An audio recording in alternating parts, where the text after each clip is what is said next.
ಬಾಳ್ಗೆ ಭೂಮಂಡಲ, ಬಾಳ್ಗೆ ಭೂಮಂಡಲ, ಬಾಳ್ಗೆ ಸಮೃದ್ಧಿಯೊಂದಿಗೆ. ಗುರು ಬಾಳ್ಗೆ, ಗುರು ನಮ್ಮೊಂದಿಗೆ. ಆತ್ಮೀಯ ಸ್ನೇಹಿತರೆ, ದೈವಿಕ ತಂದೆ ತತ್ವಜ್ಞಾನಿ ಗುರು ವೇದಾದ್ರಿ ಮಹರ್ಷಿಯವರನ್ನು ವಂದಿಸಿ ನಮಿಸಿ ಈ ಸಂಜೆಯ ಆಧ್ಯಾತ್ಮಿಕ ಅಧಿವೇಶನವನ್ನು ಪ್ರಾರಂಭಿಸೋಣ. ಆ ದೈವಿಕ ಮಹಾಶಕ್ತಿಯ ಕರುಣೆ ಹಾಗೂ ಗುರು ವೇದಾದ್ರಿ ಮಹರ್ಷಿಯವರ ಕೃಪೆ ಸದಾ ನಮ್ಮೊಂದಿಗೆ ಇರಲಿ. ಇಡೀ ಜಗತ್ತು ಶಾಂತಿ, ಸಮೃದ್ಧಿ, ಸಂತೋಷವನ್ನು ಆನಂದಿಸಲಿ ಎಂದು ಆಶಿಸುತ್ತಾ, ಈ ಆತ್ಮ ಸಂಗಮ ಕಾರ್ಯಕ್ರಮದಲ್ಲಿ ಭಾಗವಹಿಸುತ್ತಿರುವ ಎಲ್ಲ ಆತ್ಮ ಬಂಧುಗಳನ್ನು ವಿಶ್ವ ಸಮುದಾಯ ಸೇವಾ ಸಂಘ ಕರ್ನಾಟಕ ವಲಯದ ಪರವಾಗಿ ಹೃತ್ಪೂರ್ವಕವಾಗಿ ಸ್ವಾಗತಿಸುತ್ತೇನೆ. ನಮ್ಮ ಈ ದಿನದ ಉಪನ್ಯಾಸಕರಾಗಿ ವಿಶ್ವ ಸಮುದಾಯ ಸೇವಾ ಸಂಘದ ಸ್ಕೈ ಪ್ರಾಧ್ಯಾಪಕರಾದ ಭಾಗ್ಯಮ್ಮ ಮೇಡಮ್ ರವರು ನಮ್ಮೊಂದಿಗೆ ಇರುತ್ತಾರೆ. ಅವರನ್ನು ಪರಿಚಯಿಸಲು ಇಚ್ಛಿಸುತ್ತೇನೆ. ಇವರು ತಮ್ಮ ಸ್ವಂತ ವ್ಯವಹಾರವನ್ನು ಹೊಂದಿರುತ್ತಾರೆ. ಇವರು 2012ರಲ್ಲಿ ಸ್ಕೈ ಯೋಗ ತರಬೇತಿ ಪಡೆಯಲು ಮನೋವಿಕಾಸ ಕಲಾ ಕೇಂದ್ರಕ್ಕೆ ಸೇರಿಕೊಂಡರು. ನಮ್ಮ ಸ್ಕೈ ಯೋಗ ಶಿಕ್ಷಣಕ್ಕೆ ಸಂಬಂಧಿಸಿದಂತೆ ಮಾನವನ ಮಹತ್ವಕ್ಕಾಗಿ ಯೋಗ ಎಂಬ ವಿಷಯದಲ್ಲಿ ಎಂಎಸ್ಸಿ ಪೂರ್ಣಗೊಳಿಸಿದ್ದಾರೆ. ಇವರು ಬ್ಯಾಂಗ್ಳೂರ್ ಪೀನಿಯಾ ಸ್ಕೈ ಸಂಸ್ಥೆಯ ಪೀನಿಯಾ ಧ್ಯಾನ ಕೇಂದ್ರದಲ್ಲಿ ಈ ಆಧ್ಯಾತ್ಮಿಕ ವಿದ್ಯೆಯನ್ನು, ಸ್ಕೈ ಯೋಗದ ಅಭ್ಯಾಸಗಳನ್ನು ಎಲ್ಲಾ ಜನರಿಗೂ ನೀಡುತ್ತಿದ್ದಾರೆ. ಇವರು 8 ವರ್ಷಗಳಿಂದ ಸ್ಕೈ ಯೋಗ ಕೇಂದ್ರಗಳಲ್ಲಿ ತಮ್ಮ ಸೇವೆಯನ್ನು ಸಲ್ಲಿಸುತ್ತಿದ್ದಾರೆ. ಸ್ನೇಹಿತರೆ, ಈಗ ವಿಶ್ವ ಸಮುದಾಯ ಸೇವಾ ಸಂಘ ಕರ್ನಾಟಕ ವಲಯದ ಪರವಾಗಿ ಹಾಗೂ ನಿಮ್ಮೆಲ್ಲರ ಪರವಾಗಿ ಸ್ಕೈ ಪ್ರಾಧ್ಯಾಪಕರಾದ ಭಾಗ್ಯಮ್ಮ ಮೇಡಮ್ ರವರನ್ನು ಸ್ವಾಗತಿಸಿ ಇಂದಿನ ಚಿಂತನೆ ಜೀವನ ದರ್ಶನ, ಲೈಫ್ಸ್ ದರ್ಶನ್ ಎಂಬ ಶೀರ್ಷಿಕೆಯ ಬಗ್ಗೆ ಚಿಂತನೆಯನ್ನು ನೀಡುವಂತೆ ವಿನಂತಿಸಿಕೊಳ್ಳುತ್ತೇನೆ. ಬಾಳ್ಗೆ ಸಮೃದ್ಧಿಯೊಂದಿಗೆ ಮೇಡಮ್. ಬಾಳ್ಗೆ ಸಮೃದ್ಧಿಯೊಂದಿಗೆ. ಬಾಳ್ಗೆ ಭೂಮಂಡಲ, ಬಾಳ್ಗೆ ಭೂಮಂಡಲ, ಬಾಳ್ಗೆ ಸಮೃದ್ಧಿಯೊಂದಿಗೆ. ಗುರು ಬಾಳ್ಗೆ, ಗುರು ನಮ್ಮೊಂದಿಗೆ. ದೈವಿಕ ಮಹಾಶಕ್ತಿಯು ಹಗಲು ಇರುಳು ಎಲ್ಲಾ ಸಮಯಗಳಲ್ಲೂ, ಎಲ್ಲಾ ಸ್ಥಳಗಳಲ್ಲೂ, ಎಲ್ಲಾ ಉದ್ಯೋಗಗಳಲ್ಲೂ ಸಹವರ್ತಿಯಾಗಿ, ಸಂರಕ್ಷಣೆಯಾಗಿ, ಮಾರ್ಗದರ್ಶಕವಾಗಿಯೂ ಇರಲಿ. ತಾಯಿಗೆ ವಂದನೆ, ತಂದೆಗೆ ವಂದನೆ, ಗುರು ಯೋಗಿರಾಜ್ ವೇದಾದ್ರಿ ಮಹರ್ಷಿಯವರಿಗೆ ವಂದನೆ.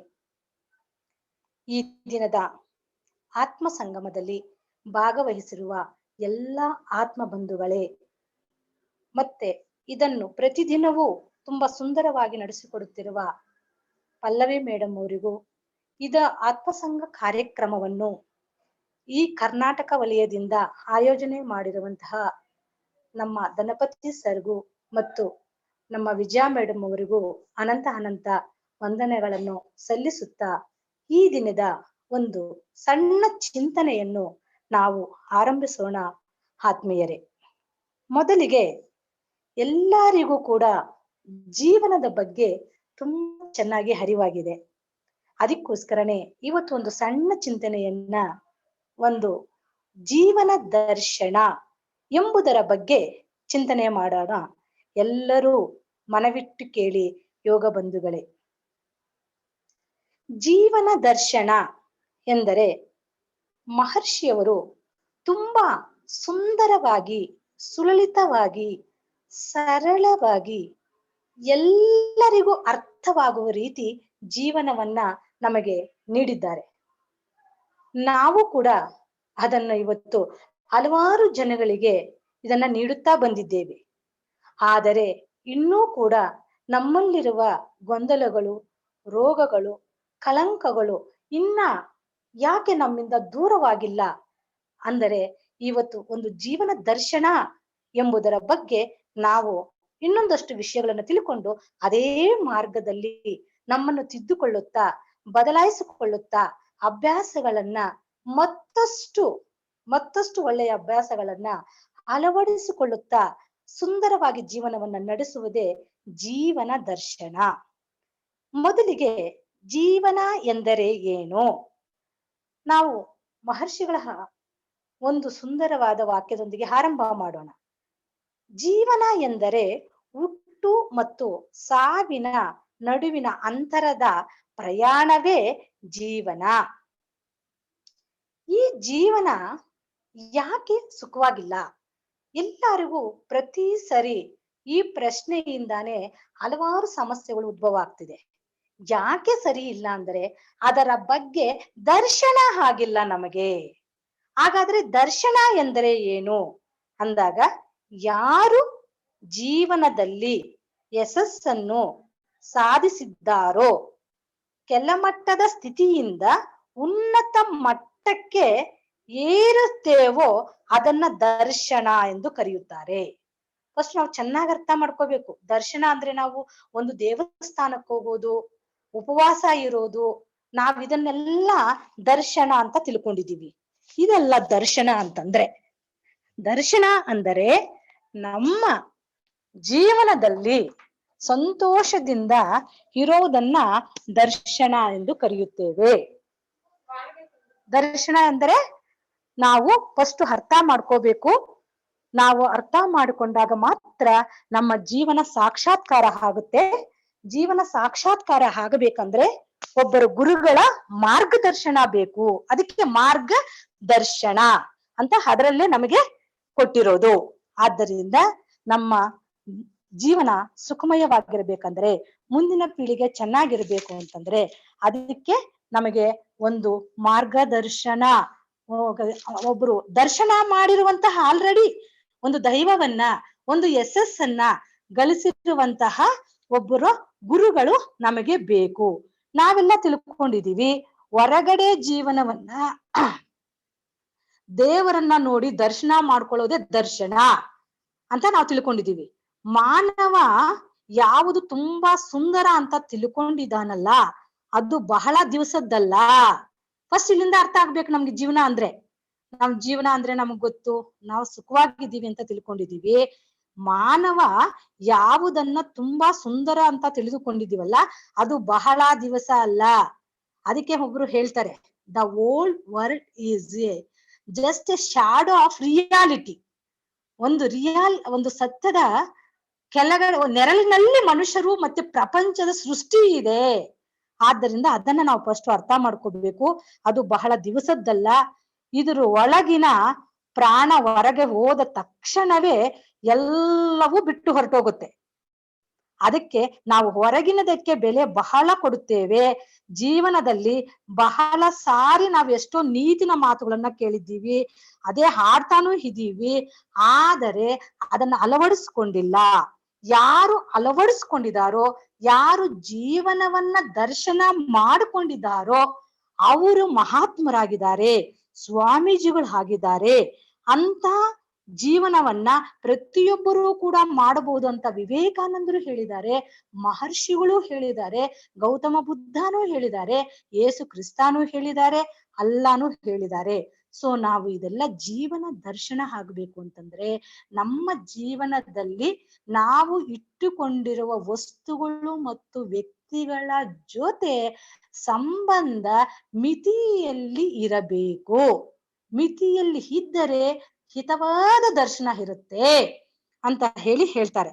ಮಹಾತ್ಮರು ಮಾತ್ರ ಒಳ್ಳೆ ಮಾತು ಮಾತಾಡ್ತಾರೆ. ನಮಗೆ ಲೌಕಿಕ ಜನದಲ್ಲಿ ಏನು ಗೊತ್ತಿಲ್ಲ ಅಂತ ಏನು ಇಲ್ಲ. ನಾವು ಮಾತಾಡ್ತಾ ಇದೀವಿ, ಅದರ ಬಗ್ಗೆ ಚಿಂತನೆ ಮಾಡ್ತಾ ಇಲ್ಲ. ಉದಾಹರಣೆಗೆ ಯಾರಾದ್ರೂ ಬಂದು ಬಾಗಿಲು ತಟ್ತಾರೆ.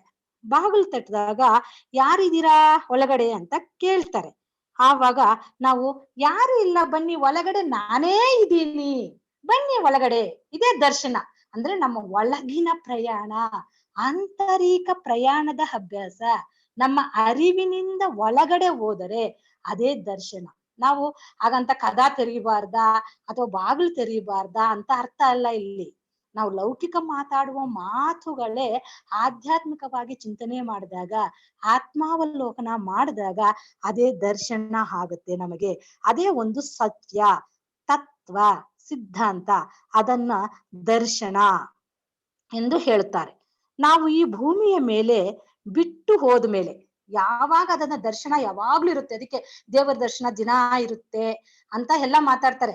ಯಾಕೆ ಅಂತಂದ್ರೆ ದರ್ಶನ ಅಂದ್ರೆ ಇನ್ನೊಂದು ಸರಿ ನೀಟಾಗಿ ನಾವು ಅರ್ಥ ಮಾಡ್ಕೋಬೇಕಾಗಿದೆಯೇ. ಇಲ್ಲಿ ನಾವು ಈ ಭೂಮಿಯ ಮೇಲೆ ಬಿಟ್ಟು ಹೋದ ಒಂದು ಒಳ್ಳೆಯ ನೆನಪುಗಳು, ಮಹಿಮೆಗಳು ಕಾಣುತ್ತಲ್ವಾ, ಅದೇ ದರ್ಶನ. ಅಂದ್ರೆ ಇವಾಗ ವೇದಾದ್ರಿ ಮಹರ್ಷಿಗಳು ಅವರು ಭೌತಿಕವಾಗಿ ನಮ್ ಜೊತೆ ಇಲ್ದಿರಬಹುದು, ಆದರೂ ಅವರ ಜೀವ ಎಲ್ಲಾರ ಒಳಗಡೆ ನೆನೆಸಿದ ತಕ್ಷಣ ಬಂದು ಇವತ್ತು ಆಲಿಯಾರಲ್ಲಿ ಅಷ್ಟು ಸುಂದರವಾಗಿ ಚೊಕ್ಕಟವಾಗಿ ನಡಿಬೇಕು ಅಂದರೆ ಅವರು ಹಾಕಿಕೊಟ್ಟು ಹೋಗಿರುವ ಮಾರ್ಗದರ್ಶನ ನಿತ್ಯವೂ ನಡೀತಾ ಇದೆಯಲ್ಲ, ಇದು ದರ್ಶನ, ಇದು ಜೀವನ ದರ್ಶನ. ಅದೇ ರೀತಿ ಬುದ್ಧರು ಇವತ್ತು ಅವರು ಕೊಟ್ಟಿರುವ ಶಾಂತಿ, ಬುದ್ಧ ಅಂದ್ರೆ ಹೆಸರೇ ಅಲ್ಲೇ ತೋರಿಸುತ್ತೆ ಶಾಂತಿ. ಅವರ ನಾವು ಕೊಟ್ಟಿರುವ ಪಾಠಗಳೇ ಮನುಷ್ಯನಿಗೆ ಆತ್ಮ ಪರಿವರ್ತನೆ. ಮನುಷ್ಯ ಇವತ್ತೆಲ್ಲರೂ ಆತ್ಮ ಹತ್ಯೆಗಳು ಮಾಡ್ಕೋತಾ ಇದ್ದಾರೆ ಹೇಡಿಗಳಾಗಿ. ಆತ್ಮ ಪರಿವರ್ತನೆ ಮಾಡಿಕೊಂಡರೆ ನಾವು ಸಂತರಾಗ್ತೀವಿ, ನಮ್ಮ ದರ್ಶನವನ್ನ ನಾವೇ ಪಡ್ಕೊಂಡ ಹಾಗೆ ಆಗುತ್ತೆ. ಆದ್ದರಿಂದ ನಮಗೆ ಇವತ್ತು ಹಲವಾರು ಜನ ಮಹಾತ್ಮರು ಹಲವಾರು ರೀತಿ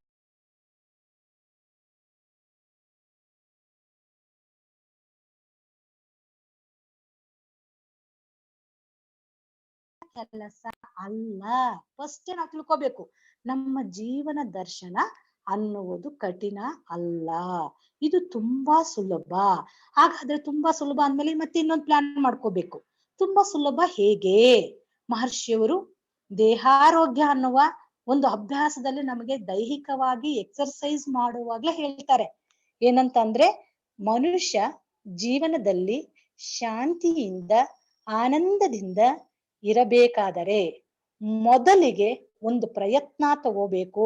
ಅದು ಏನೆಂದರೆ, ಅದು ಅವನ ದೇಹವನ್ನ ದೃಢತೆಯಿಂದ ಇಟ್ಟುಕೊಂಡರೆ ಅದು ದೇಹದ ದರ್ಶನ. ದೇಹವನ್ನ ದರ್ಶನ ಮಾಡ್ಕೊಂಡಂಗೆ ನಾವು ದಿನಾ ದೇಹಾರೋಗ್ಯ, ನಾವು ನಮಗೋಸ್ಕರ ನಾವು ಅರ್ಧ ಗಂಟೆ ಮಹರ್ಷಿಯವರು ಕೊಟ್ಟಿರುವ ಕುಂಡಲಿನಿ ಯೋಗದ ಸರಳ ರೀತಿಯ ದೇಹಾಭ್ಯಾಸಗಳನ್ನ ಮಾಡಿಕೊಂಡರೆ ನಾವು ನಮ್ಮ ಮನೆಗೆ ಡಾಕ್ಟರ್. ನಮ್ಮನ್ನು ನೋಡಿ ಬದಲಾವಣೆ ಬರುತ್ತಲ್ಲ, ಆವಾಗ ದರ್ಶನ ಆರಂಭ ಆಗುತ್ತೆ. ಸೊ ಈ ರೀತಿಯಾಗಿ ಮಹರ್ಷಿಯವರು ದೇಹಾರೋಗ್ಯದಲ್ಲೇನೆ ಒಳ್ಳೆಯ ನೀತಿ ಪಾಠಗಳನ್ನ ಕೊಟ್ಟುಬಿಟ್ಟಿದ್ದಾರೆ. ಇದೇ ರೀತಿ ಬುದ್ಧರು, ಯೇಸು ಕ್ರಿಸ್ತ, ಅಲ್ಲ, ಎಲ್ಲರೂ ಮಹಾತ್ಮರಾಗಿದ್ದಾರೆ. ಆತ್ಮನೇ. ಸೊ ನನ್ನ ಜೀವನವನ್ನ ತಿಳ್ಕೊಳ್ಳುವುದೇ ದರ್ಶನ.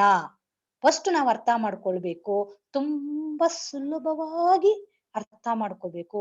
ನಮ್ಮ ಜೀವನವನ್ನ ತಿಳಿದುಕೊಳ್ಳುವುದೇ ದರ್ಶನ. ತಿಳಿದುಕೊಳ್ಳುವುದು, ಬದಲಾಯಿಸಿಕೊಳ್ಳುವುದು, ಬದಲಾಯಿಸಿಕೊಂಡ ಮೇಲೆ ಅದನ್ನೇ ನಡೆದುಕೊಂಡು ಹೋಗುವುದು, ಅದನ್ನೇ ಆಚಾರಕ್ಕೆ ತರುವುದು, ವಿಚಾರಗಳನ್ನ ಆಚಾರಕ್ಕೆ ತರುವುದು. ಉದಾಹರಣೆಗೆ, ನಮಗೆ ಎಲ್ಲಾದ್ರೂ ಹೋಗ್ತಾ ಇರ್ತೀವಿ, ಒಂದು ಊರಿಗೆ ಹೊರಟಾಗ, ಒಂದು ಮದುವೆಗೆ ಅಂತ ಹೊರಟಾಗ ತರುಣರು ತರುಣಿಯರು ಈ ರೀತಿ ಹೊರಡ್ತಾ ಇರ್ತಾರೆ. ತುಂಬಾ ಚೆನ್ನಾಗಿ ಅಲಂಕಾರ ಮಾಡ್ಕೊಂಡಿರ್ತಾರೆ, ಎಲ್ಲಾನು ಹೋಗ್ತಾ ಇರ್ತಾರೆ. ಅದನ್ನ ನೋಡ್ದಾಗ್ಲೇ ಒಂದು ದರ್ಶನ. ಈ ತರ ಇನ್ನೊಂದ್ ಕಡೆ ಒಂದು ಹೆಣ ಸತ್ತೋಗಿದ್ರೆ ಅಲ್ಲಿ ವಯಸ್ಸಾದವರೆಲ್ಲ ಸೇರ್ಕೊಂಡು ಒಂದ್ ಕಡೆ ಹೊಡ್ಕೊಂಡು ಅವ್ರು ಹೋಗ್ತಾ ಇರ್ತಾರೆ. ಇದು ಜೀವನದಲ್ಲಿ ಒಂದೊಂದು ದರ್ಶನ ಅಂತ ಬರುವಾಗ್ಲೂ ಕೂಡ ಒಂದೊಂದನ್ನು ಸರಿಯಾಗಿ ಅರ್ಥ ಮಾಡಿಕೊಂಡು ಸರಿಯಾದ ರೀತಿಯಲ್ಲಿ ನಾವು ಪ್ರಯಾಣ ಮಾಡಿದರೆ ಅದು ನಿಜವಾಗಲೂ ನಮಗೆ ತುಂಬಾ ಒಳ್ಳೆಯ ರೀತಿಯಲ್ಲಿ ಅರ್ಥ ಆಗುತ್ತೆ. ಸೊ ಅದಕ್ಕೇನೆ ಇವಾಗ ಮದ್ವೆ ಕರೆಯುವಾಗ ವಯಸ್ಸಾದವರು ಹೋದ್ರೆ ಹುಡುಗರು ಮನೆಯಲ್ಲಿ ಹುಡುಗಿರು ಇರುವಾಗ ನಾವ್ ಹೋಗ್ತೀವಿ ನೀವ್ಯಾಕೆ ಅಂತ ಹೇಳ್ತಾರೆ. ಆವಾಗ ಅವ್ರಿಗೆ ಕೋಪ ಬರುತ್ತೆ, ಆವಾಗ ಜೀವನದಲ್ಲಿ ಮತ್ತೆ ಅಪ್ಸೆಟ್ ಆಗ್ತಾರೆ. ಅದೇ ರೀತಿ ಸತ್ತೋಗಿರುವ ಜಾಗಕ್ಕೆ ವಯಸ್ಸಾದವರು ಹೋಗ್ತಾರೆ. ಸೊ ಈ ರೀತಿ ಜೀವನದಲ್ಲಿ ನಾವು ಕಷ್ಟ ಸುಖಗಳನ್ನ ಎದುರು ಮಾಡ್ಕೊಳ್ಳದೆ ಎಲ್ಲಿ ಕರೆಕ್ಟ್ ಆಗಿ ಮಿತಿ ವಿಧಾನಗಳನ್ನ ಅನುಸರಿಸಿ ಮಾಡುತ್ತಾ ಹೋದರೆ ಅದೇ ನಮಗೆ ಜೀವನ ದರ್ಶನವಾಗುತ್ತೆ. ಆದ್ದರಿಂದ ನಮಗೆಲ್ಲ ಇವಾಗ ನಮ್ಗೆ ಎಷ್ಟೋ ಜನ ಕ್ಲಾಸ್ಗಳಿಗೆ ಬರ್ತಾರೆ, ಕೇಂದ್ರಗಳಲ್ಲಿ ಕಲಿತಾ ಇದ್ದಾರೆ, ಕಲಿತು ಒಳ್ಳೆಯ ರಿಸಲ್ಟ್ ಗಳನ್ನ ಪಡ್ಕೊಂಡಿದ್ದಾರೆ. ಇನ್ನ ಉತ್ತಮವಾಗಿ ಪಡ್ಕೊಂಡ್ರೆ ಅದು ಕೂಡ ಅವರ ಜೀವನದಲ್ಲಿ ಅವರಿಗೆ ಮಾರ್ಗದರ್ಶಕವಾಗಿ, ಇನ್ನೊಬ್ಬರಿಗೆ ಹೇಳ್ಕೊಡುವಂತವರಾಗಿ ಈ ತರ ಒಂದು ಜೀವನವನ್ನ ಸಾಗಿಸ್ತಾ ಹೋದ್ರೆ ಒಂದಲ್ಲ ಒಂದು ದಿವಸ ನಾವು ದರ್ಶನ ಮಾಡ್ಕೊಳ್ಳಕ್ಕೆ ಅತ್ಯಂತ ಹತ್ತಿರಕ್ಕೆ ನಾವು ಹೋಗ್ತೀವಿ. ಸೊ ಆದ್ರಿಂದ ಎಷ್ಟೋ ಜನ ನಾವು ಒಬ್ಬ ಗುರು ತುಂಬಾ ಅವಶ್ಯಕತೆ ಇರುತ್ತೆ. ನಮ್ಮ ಜೀವನದಲ್ಲಿ ನಾವು ದರ್ಶನ ಮಾಡ್ಕೋಬೇಕಾದ್ರೆ ನಮ್ಗೆ ಗುರುಗಳ ಅವಶ್ಯಕ ತುಂಬಾ ಇರುತ್ತೆ. ಆದರೆ ಗುರುಗಳು ಯಾವುದೇ ಅನುಭವವನ್ನ ಶಿಷ್ಯನಿಗೆ ಉಂಟು ಮಾಡಕ್ಕೆ ಆಗುವುದೇ ಇಲ್ಲ. ಅವನ ಹಸಿವನ್ನು ಅವನೇ ನೀಗಿಸ್ಕೋಬೇಕು. ಅವನು ಏನಾದ್ರೂ ದರ್ಶನ ಮಾಡ್ಕೋಬೇಕಾದ್ರೆ ಅವನೇ ಕಷ್ಟ ಪಡ್ಬೇಕು. ಅಂತ ಶಂಕರಾಚಾರ್ಯರು ವಿವೇಕ ಚೂಡಾಮಣಿಯಲ್ಲಿ ಹೇಳ್ತಾರೆ. ತಲೆ ಮೇಲೆ ಭಾರ ಹೊತ್ಕೊಂಡಿದ್ರೆ ಒಬ್ರಿಗೆ ಕೊಡ್ಬೋದು. ನಿಮ್ಗೆ ಏನಾದ್ರೂ ಕಾಯಿಲೆ ಬಂದಿದ್ರೆ ಒಂದು ರೋಗ ಹತ್ರ ನೀವೇ ಹೋಗ್ಬೇಕು. ಆದ್ರೆ ನೀವೇನಾದ್ರೂ ಜೀವನದಲ್ಲಿ ದರ್ಶನ ಪಡಿಬೇಕಾದ್ರೆ ನಿಮ್ಮ ಹಸಿವನ್ನ ನೀವು ಹೇಗೆ ನೀಗಿಸಿಕೊಳ್ಳುತ್ತೀರೋ ಅದೇ ತರ ನಿಮ್ಮ ಆತ್ಮವನ್ನ ನೀವು ಪರಮಾತ್ಮನಲ್ಲಿ ನೀವೇ ಐಕ್ಯ ಮಾಡ್ಕೋಬೇಕು. ಬೇರೆಯವ್ರು ಯಾರು ಮಾಡಕ್ಕೆ ಸಾಧ್ಯ ಇಲ್ಲ. ಆದ್ದರಿಂದ ಜೀವನ ಅನ್ನುವುದು, ದರ್ಶನ ಅನ್ನುವುದು ಮೋಕ್ಷಕ್ಕೆ ಸಮಾನ. ಆ ದರ್ಶನ ಅಂದ್ರೆ ಮೋಕ್ಷ, ಮುಕ್ತಿ. ಆದ್ದರಿಂದ ಶತಕೋಟಿ ಜನ್ಮಗಳ ಸುಕೃತವಿಲ್ಲದೆ ಮೋಕ್ಷವು ಲಭಿಸದು. ಶಂಕರಾಚಾರ್ಯರು ಹೇಳ್ಬಿಟ್ಟಿದ್ದಾರೆ, ಶತಕೋಟಿ ಜನ್ಮಗಳ ಸುಕೃತವಿಲ್ಲದೆ ಮೋಕ್ಷವು ಲಭಿಸದು. ಮನುಷ್ಯ ಜನ್ಮನೇ ದುರ್ಲಭ. ಅದರಲ್ಲೂ ಸಾತ್ವಿಕ ಸ್ವಭಾವವಿರುವ ಹುಟ್ಟು ತುಂಬಾ ವಿರಳ. ಮೊದಲೇ ಸಾತ್ವಿಕ ಗುಣ. ಸಾತ್ವಿಕ ಗುಣ ಅಂದ್ರೆ ಸದ್ಗುಣ, ಸದ್ಚಿಂತನೆ, ಸದ್ ಕೆಲಸ. ಅದಕ್ಕೆ ಸಾತ್ವಿಕ ಆಹಾರ. ಮಹರ್ಷಿಯವರು ಅದ್ರಲ್ಲೂ ಹೇಳ್ತಾರೆ, ಸಾತ್ವಿಕ ಆಹಾರ ತಗೋಬೇಕು. ಅದರಿಂದ ನಿನ್ನ ದೇಹದೊಳಗಡೆ ರಾಸಾಯನಿಕ ಕ್ರಿಯೆಗಳ ನಡೆದು ನಿನಗೆ ಸತ್ ಚಿಂತನೆಯನ್ನ ಮೂಡಿಸುತ್ತೆ. ನಿನ್ನ ಸತ್ ಚಿಂತನೆ ಬಂದ್ರೆ ಸತ್ ಕೆಲಸ ನೀನೇ ಮಾಡ್ತೀಯ. ಅದಕ್ಕೆ ಸಾತ್ವಿಕ ಭಾವನೆ ಹುಡುಗ ತುಂಬಾ ವಿರಳ. ವೈದಿಕ ಮಾರ್ಗದಲ್ಲಿ ನಿಷ್ಠೆ. ನಾವು ಯಾವುದೇ ಒಂದು ಕೆಲಸವನ್ನು ಮಾಡುವಾಗ ನಿಷ್ಠೆ ನಮ್ಮ ಜೀವನದಲ್ಲಿ ಇರಬೇಕು. ಇದು ತುಂಬಾ ಅಪರೂಪ ಆಗೋಗ್ಬಿಟ್ಟಿದೆ. ನಮಗೆ ಯಾಕೆ ಜೀವನದಲ್ಲಿ ದರ್ಶನ ಆಗ್ತಾ ಇಲ್ಲ? ಜೀವನದಲ್ಲಿ ನಾವು ಆಗ್ತಾನೆ ಇಲ್ಲ. ನಾವು ಸಂತೋಷದಿಂದ ಸುಖದಿಂದ ನಮ್ಮ ಮನೆಯಲ್ಲಿ ಯಾರು ಇರಕ್ಕಾಗ್ತಾ ಇಲ್ಲ. ಕಾರಣ ಇದು ತುಂಬಾ ಕಷ್ಟ. ಅದಕ್ಕಿಂತ ಹೆಚ್ಚಾಗಿ ನಮಗೆ ಆತ್ಮದ ಬಗ್ಗೆ ಜ್ಞಾನ ಇಲ್ಲ, ಅನಾತ್ಮದ ಬಗ್ಗೆ ವಿವೇಕ ಇಲ್ಲ. ಆದ್ದರಿಂದ ಶ್ರೇಷ್ಠ ಮಾನವನ ಜನ್ಮ ಅಂತ ಮಹರ್ಷಿಯವರು ಹೇಳ್ತಾರೆ. ಪ್ರಪಂಚ ಎಂಬ ನಂದನವನದಲ್ಲಿ ಅಂತಿಮವಾಗಿ ಅರಳಿದ ಒಂದು ಪುಷ್ಪವೇ ಈ ಶ್ರೇಷ್ಠ ಮಾನವ ಅಂತ ಹೇಳ್ತಾರೆ ಮಹರ್ಷಿ. ಎಷ್ಟು ಒಳ್ಳೆಯ ವಾಕ್ಯವನ್ನ ನಮಗೋಸ್ಕರ ಕೊಟ್ಟಿದ್ದಾರೆ. ಅಂತಿಮವಾಗಿ ಹೇಳುವುದಾದರೆ, ತನ್ನಲ್ಲಿರುವ ಆತ್ಮವೇ ಎಲ್ಲದರಲ್ಲೂ ಇರುವುದೆಂಬ ಭಾವನೆ ಇವು ಕ್ರಮವಾಗಿ ಒಂದಕ್ಕಿಂತ ಒಂದು ಶ್ರೇಷ್ಠ ಆಗಿದೆ. ಈ ದಿನ ನಾವೆಲ್ಲ ವೇದಾದ್ರಿಯಮ್ಮಲ್ಲಿರುವ ಬ್ರಹ್ಮಜ್ಞಾನ ಪಡೆದಿದ್ದೀವಿ ಅಂದರೆ ಈ 100 ಕೋಟಿ ಜನ್ಮ ಸಂಪಾದಿಸಿದ ಪುಣ್ಯ ಎಂದರೆ ಅದೇ ಜೀವನದ ದರ್ಶನ ಅಂತ ತಿಳ್ಕೊಬಹುದು. ಇವತ್ತು ನಾವು ಜೀವನದ ದರ್ಶನ ಅಂತ ಯಾರ್ಯಾರು ಆಲಿಯಾರಿಗೆ ಬಂದು ಬ್ರಹ್ಮಜ್ಞಾನ ಮಾಡಿ, ಯಾರ್ಯಾರು ಡಿಪ್ಲೊಮೊ, MSCಗಳು, PH ಎಲ್ಲ ಹಲವಾರು ವಿಚಾರಗಳಲ್ಲಿ, ಹಲವಾರು ಕೇಂದ್ರಗಳಲ್ಲಿ ಸೇವೆ ಮಾಡ್ತಾ ಇದೀವಿ ಅಂದ್ರೆ ಶಂಕರಾಚಾರ್ಯರು ಹೇಳಿರುವ ಮಾತಿಗೆ ನಿಜವಾಗ್ಲೂ ನಾವು ವೇದಾದ್ರಿಯವರ ಶಿಷ್ಯರಾಗಿ ಇವತ್ತು ಬ್ರಹ್ಮಜ್ಞಾನ ಪಡ್ಕೊಂಡಿದೀವಿ ಅಂತಂದ್ರೆ ಖಂಡಿತ ನಮಗೆಲ್ಲ ಜೀವನದಲ್ಲಿ ಒಂದು ಡ್ರಾಪ್ ಹನಿ ಆದ್ರೂ ನಾವು ಆ ಬ್ರಹ್ಮಜ್ಞಾನಕ್ಕೆ ನಾವು ಒಂದು ಟಚ್ ಆಗಿದ್ದೀವಿ. ಇನ್ನು ಮೇಲೆ ಇದನ್ನ ನಾವು ಬಿಡಬಾರದು, ಇದನ್ನ ನಾವು ಆಚಾರಕ್ಕೆ ತರ್ಕೊಂಡು ಇದನ್ನ ಮುಂದುವರಿಸಬೇಕು ಅಂತ ಪ್ರತಿ ದಿವಸ ಪ್ರತಿ ಕ್ಷಣ ನಮ್ಮಲ್ಲಿ ಈ ತೃಷೆ ಅನ್ನೋದು ಉಂಟಾಗ್ಬೇಕು. ಈ ಬಾಯಾರಿಕೆ, ಈ ದಾಹ ಅನ್ನೋದು ನಮ್ಮಲ್ಲಿ ಹಿಂಗಬಾರದು. ಇದು ತುಂಬಾ ಚೆನ್ನಾಗಿ ಮುಂದೆ ಹೋಗ್ಬೇಕು ಅಂತ ನಾವು ತಿಳ್ಕೊಬೇಕು. ಯಾರು ಬೇಕಾದ್ರೂ ನೋಡಿ, ತಂದೆ ಸಾಲ ಮಾಡಿದ್ರೆ ಮಕ್ಕಳು ತೀರಿಸ್ಬೋದು, ಮಕ್ಕಳು ಸಾಲ ಮಾಡಿದ್ರೆ ತಂದೆನೂ ತೀರಿಸ್ಬೋದು. ಆದರೆ ನಾವು ನಮ್ಮ ಆತ್ಮವನ್ನ ಉದ್ಧಾರ ಮಾಡ್ಕೋಬೇಕಾದ್ರೆ ನಾವೇ ಇದಕ್ಕೆ ಪ್ರಯತ್ನ ಮಾಡ್ಬೇಕು ಅಂತಾರೆ ಶಂಕರಾಚಾರ್ಯರು. ಎಂತಹ ಗುರುವಾದರೂ ಕೂಡ ಶಿಷ್ಯನಿಗೆ ಆಂತರಿಕ ಅನುಭವ ಅಥವಾ ಜ್ಞಾನವನ್ನು ಉಂಟು ಮಾಡಲಾರ. ಶಿಷ್ಯನಿಗೆ ಮಾರ್ಗದರ್ಶನ ಹೊಂದಿ ಒಂದು ಕಲ್ಪನೆಯನ್ನ ಮಾಡಿಸಬಹುದು, ದಿವ್ಯ ದರ್ಶನದ ಕಲ್ಪನೆಯನ್ನು ಮಾಡಿಸಬಹುದು, ಯುಕ್ತಿ ಬೋಧನೆಯಿಂದ ಉದ್ದೇಶದ ಶ್ರೇಷ್ಠತೆಯನ್ನು ಅರ್ಥ ಮಾಡಿಸಬಹುದು. ನಮ್ಗೆಲ್ಲ ಮಹರ್ಷಿಗಳು ಅರ್ಥ ಮಾಡಿಸಿದ್ದಾರೆ. ಜೀವನದ ಉದ್ದೇಶ ಏನು, ಜೀವನ ಶ್ರೇಷ್ಠ ಯಾವಾಗ ಪಡೆಯುತ್ತೆ, ನಾವು ಯಾವಾಗ ಜೀವನವನ್ನ ಸಂತೃಪ್ತಿ ಪಡಿಸ್ಕೋಬಹುದು, ಎಲ್ಲವನ್ನು ನಮ್ಗೆ ಅರ್ಥ ಮಾಡಿಸಬಹುದು. ಸಾಧನಾ ಮಾರ್ಗಗಳನ್ನ ಹೇಳ್ಕೊಡ್ಬೋದು.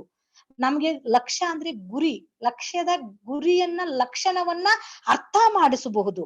ಆದರೆ ಅನುಭವದ ಅರಿವನ್ನು ತನ್ನ ಸ್ವಂತ ಪ್ರಯತ್ನದಿಂದಾನೇ ದರ್ಶನ ಮಾಡ್ಕೋಬೇಕು. ನೀವು ಯಾವ ಗುರುಗಳು ಏನೇನು ಯಾಂತ್ರಿಕವಾಗಿ ಏನೇನು ಟೆಕ್ನಿಕ್ ಹೇಳ್ಕೊಡ್ತೀವಿ, ಇವತ್ತೇ ನಿಮ್ಗೆ ಬ್ರಹ್ಮಜ್ಞಾನ ಆಗ್ಬಿಡುತ್ತೆ, ಇವತ್ತೇ ಅಲ್ಲಿಗೆ ಹೋದ್ರೆ ಆಗತ್ತೆ, ಅದೆಲ್ಲ ಇಲ್ಲ. ನೀನು ಸ್ವಪ್ರಯತ್ನ ಮಾಡಿ ಎಲ್ಲಿ ಕೂತ್ಕೊಂಡು ನೀನು ಒಂದು ಮಾರ್ಗವನ್ನ ಅನುಸರಿಸಿ ಒಬ್ಬ ಗುರುವಿನ ಮಾರ್ಗದರ್ಶನ ಪಡೆದಿದ್ದೆ ಆದರೆ ಯಾರು ಬೇಕಾದರೂ ನೀವು ಆತ್ಮ ಜ್ಞಾನವನ್ನ ತಗೊಂಡೋದ್ರೆ ಆವಾಗ್ಲೇ ಬ್ರಹ್ಮಜ್ಞಾನ ಆಗೋದೇ ಹೊರತು ಅಲ್ಲಿವರೆಗೂ ನಾ ಯೋಗೇನ ಅಂತ ಹೇಳ್ತಾರೆ. ವಿವೇಕ ಚೂಡಾಮಣಿಯಲ್ಲಿ ಶಂಕರಾಚಾರ್ಯರು ನಾ ಯೋಗೇನ ನಾ ಸಾಂಖ್ಯೇನ ಕರ್ಮನಾನೋ ನಾ ವಿದ್ಯೆಯ ಬ್ರಹ್ಮಾತ್ಮ ಐಕ್ಯತ್ವ ಬೋಧೇನ ಮೋಕ್ಷ ಸಿದ್ಧಿತಿ ನ ಅನ್ಯತಾ. ಬೇರೆ ಯಾವುದರಿಂದ ಆಗಲಿ, ಯೋಗದಿಂದ ಅಥವಾ ಸಾಂಖ್ಯದಿಂದ, ಕರ್ಮದಿಂದ, ವಿದ್ಯೆಗಳಿಂದಾಗಲಿ ಮೋಕ್ಷ ಸಿದ್ಧಿಸುವುದಿಲ್ಲ. ಚೆನ್ನಾಗಿ ಅರ್ಥ ಮಾಡ್ಕೋಬೇಕು. ನಾವ್ ಯೋಗ ಮಾಡ್ತಾ ಇದ್ದೀವಿ, ಒಳ್ಳೆ ಬೋಧನೆ ಮಾಡ್ತಾ ಇದ್ದೀವಿ, ಒಳ್ಳೆ ವಿಚಾರಗಳನ್ನ ತಿಳ್ಕೊಂಡಿದೀವಿ, ಒಳ್ಳೆ ಶ್ರವಣ ಮಾಡ್ತೀವಿ, ಒಳ್ಳೆ ಮಂತ್ರ ಪಠಿಸ್ತೀವಿ, ಒಳ್ಳೆ ಭಜನೆನೂ ಮಾಡ್ತೀವಿ, ಪ್ರತಿನಿತ್ಯ ಉಪವಾಸ ಇರ್ತೀವಿ, ನಾನ್ ಪೂಜೆ ಮಾಡ್ತೀನಿ, ಯಾವುದು ಮಾಡಿದ್ರು ಕೂಡ ನಿನಗೆ ಮೋಕ್ಷ ಇಲ್ಲ. ಯಾವಾಗ ಮೋಕ್ಷ ಆ ದರ್ಶನ ಅಥವಾ ಯಾವಾಗ ನಿನ್ನ ಜೀವನ ದರ್ಶನ ಆಗೋಗ್ಬಿಡುತ್ತೆ, ನಿನ್ನ ಜೀವನ ಪಾವನ ಆಗುತ್ತೆ ಅಂದ್ರೆ ನಿನ್ನ ಜೀವಾತ್ಮ ಹೋಗಿ ಪರಮಾತ್ಮನಲ್ಲಿ ಐಕ್ಯದಿಂದ ಇದ್ರೆ ಮಾತ್ರನೇ ನಿಮಗೆ ಬ್ರಹ್ಮಜ್ಞಾನ ಅಂತ ಹೇಳಿ ನಮಗೆ ಹೇಳ್ತಾರೆ. ಅದಕ್ಕೆ ಕೆಲವರೆಲ್ಲ ತುಂಬಾ ಕಷ್ಟ ಅಂತ ಹೇಳ್ತಾರೆ. ಯಾವಾಗ ಕಷ್ಟ ಆಗುತ್ತೆ ಅಂತಂದ್ರೆ ನಾವು ಆತ್ಮಹತ್ಯೆ ದಾರಿಗಳು ಎಳಿತಾರೆ ಎಷ್ಟೋ ಜನ. ನನಗಿನ್ನ ಸಿಕ್ಕಿಲ್ಲ. ಹಿಂದಿನ ಕಾಲದಲ್ಲಿ ಎಷ್ಟೋ ಜನ ಸತ್ತು ಹೋಗಿದ್ದಾರೆ. ಯಾರೋ ಒಬ್ಬ ಹುಡುಗ SLC ಫೇಲ್ ಆಗ್ತಾನೆ. ಎಕ್ಸಾಂಪಲ್ಗೆ SLC ಫೇಲ್ ಆದ್ರೆ ಅವನು ಇನ್ನ ನನಗೆ ಜೀವನನೇ ಇಲ್ಲ ಅಂತ ಹೊರಟೋಗ್ತಾನೆ. ಆವಾಗ ಯಾರೋ ಅಡ್ಡದಾರಿಲ್ಲ ಅವನ ಫ್ರೆಂಡ್ ಸಿಗ್ತಾನೆ. ಯಾಕಪ್ಪ ಫೇಲ್ ಆಗ್ತಾ ಇದೀಯಾ ನೀನು ಅಂತ ಕೇಳ್ತಾನೆ. ಯಾಕೆ ಫೇಲ್ ಆಗಿದ್ದೀನಿ ಅಂದ್ರೆ ನನಗೆ ಗೊತ್ತಿಲ್ಲ, ಫೇಲ್ ಆಗಿದ್ದೀನಿ, ನಾನು ಅದಕ್ಕೆ ಇವಾಗ ಆತ್ಮಹತ್ಯೆ ಮಾಡ್ಕೊಳಕ್ ಹೋಗ್ತಾ ಇದ್ದೀನಿ ಅಂತ ಹೇಳ್ತಾನೆ ಆ ಹುಡುಗ. ಹೇಳ್ದಾಗ ಆ ಹುಡುಗ ಹೇಳ್ತಾನೆ, ನೋಡಪ್ಪ ನೀನು ಮಾಡ್ಕೋ ಆತ್ಮಹತ್ಯೆ, ನಾನ್ ಬೇಡ ಅಂತ ಹೇಳಲ್ಲ. ಇವಾಗ ಎಷ್ಟು ಸಬ್ಜೆಕ್ಟ್ ಹೋಗಿದೆ ನಿಂದು? ಮ್ಯಾಥ್ಸ್ ಒಂದು ಹೋಗಿದೆ, ಪರವಾಗಿಲ್ಲ, ಮ್ಯಾಥ್ಸ್ ಒಂದೇ ತಾನೇ ಹೋಗಿರೋದು. ನೋಡು, ನೀನೇನಾದ್ರೂ ಇವಾಗ ಆತ್ಮಹತ್ಯೆ ಮಾಡಿಕೊಂಡ್ರೆ ನೀನ್ ಮತ್ತೆ ಹುಟ್ತೀಯ. ಹುಟ್ಟುಬಿಟ್ಟು ನೀನ್ SSLC ಬರ್ಬೇಕಾದ್ರೆ 10 ವರ್ಷ 12 ವರ್ಷ ಓದ್ಬೇಕು. ಇವಾಗ ಮೊದಲಾದ್ರೂ 1ನೇ ಕ್ಲಾಸಿಂದ ಇತ್ತು, ಈಗ ಫ್ರೀ KG, LKG, UKG ಇಂದ ಸ್ಟಾರ್ಟ್ ಮಾಡಿ ಅಷ್ಟು ವರ್ಷಗಳು ಓದಿ ಆಮೇಲೆ ನೀನು ಎಲ್ಲಾ ಸಬ್ಜೆಕ್ಟ್ಗಳನ್ನು ಬರೆದು ಆಮೇಲೆ ನೀನು ಪಾಸ್ ಆದ್ರೆ ಆವಾಗ SLC ಮುಕ್ತಾಯ ಆಗುತ್ತೆ. ಅದೇ ಅದರ ಬದಲು ಈಗ ಇನ್ನು ಒಂದು ತಿಂಗಳಲ್ಲಿ ನಿನಗೆ ಮತ್ತೆ ಇನ್ನೊಂದು ಎಕ್ಸಾಮ್ ಮಾಡ್ತಾರೆ. ಆವಾಗ ನೀನ್ ಆ ಮ್ಯಾಥ್ಸ್ ನ 1 ತಿಂಗಳಲ್ಲಿ ನಾನೇ ಹೇಳ್ಕೊಡ್ತೀನಿ, ನೀನ್ ಚೆನ್ನಾಗಿ ಓದ್ಬಿಟ್ರೆ ನೀನ್ ಮಾಡ್ಕೊಂಡ್ಬಿಡ್ತೀಯ. ಇದಕ್ಕೆಲ್ಲ ಆತ್ಮಹತ್ಯೆ ಮಾಡ್ಕೊಳಂಗಿಲ್ಲ. ಜೀವನದಲ್ಲಿ ಜೀವನದ ಅರ್ಥ ಗೊತ್ತಿಲ್ಲ ನಿನಗೆ ಅಂತ ಹೇಳಿ ಆತ್ಮ ಪರಿವರ್ತನೆ ಮಾಡಿಸ್ದ. ಪರಿವರ್ತನೆ ಮಾಡಿಸ್ಬೇಕು. ಬುದ್ಧ ಅಂಗುಲಿಮಾಲಿಗೆ ಅಷ್ಟು ಕಠೋರವಾಗಿದ್ದು ಒಬ್ಬ ಮನುಷ್ಯನಿಗೆ ಜೀವನ ದರ್ಶನ ಮಾಡಿಸ್ಬಿಟ್ರು. ಸೊ ಈ ತರ ಮನುಷ್ಯ ಆತ್ಮಹತ್ಯೆ ಮಾಡ್ಕೊಂಡ್ರೆ ಹೇಡಿಗಳಾಗ್ತೀವಿ, ಅದರಲ್ಲಿ ಯಾವುದೂ ಇಲ್ಲ. ಆತ್ಮ ಪರಿವರ್ತನೆ ಮಾಡ್ಕೊಂಡಾಗ ಮನುಷ್ಯ ಅವನು ಸಂತ ಆಗಬಹುದು, ಅವನು ದೇವ ಮಾನವ ಆಗಬಹುದು, ಮಾನವನಾಗಬಹುದು.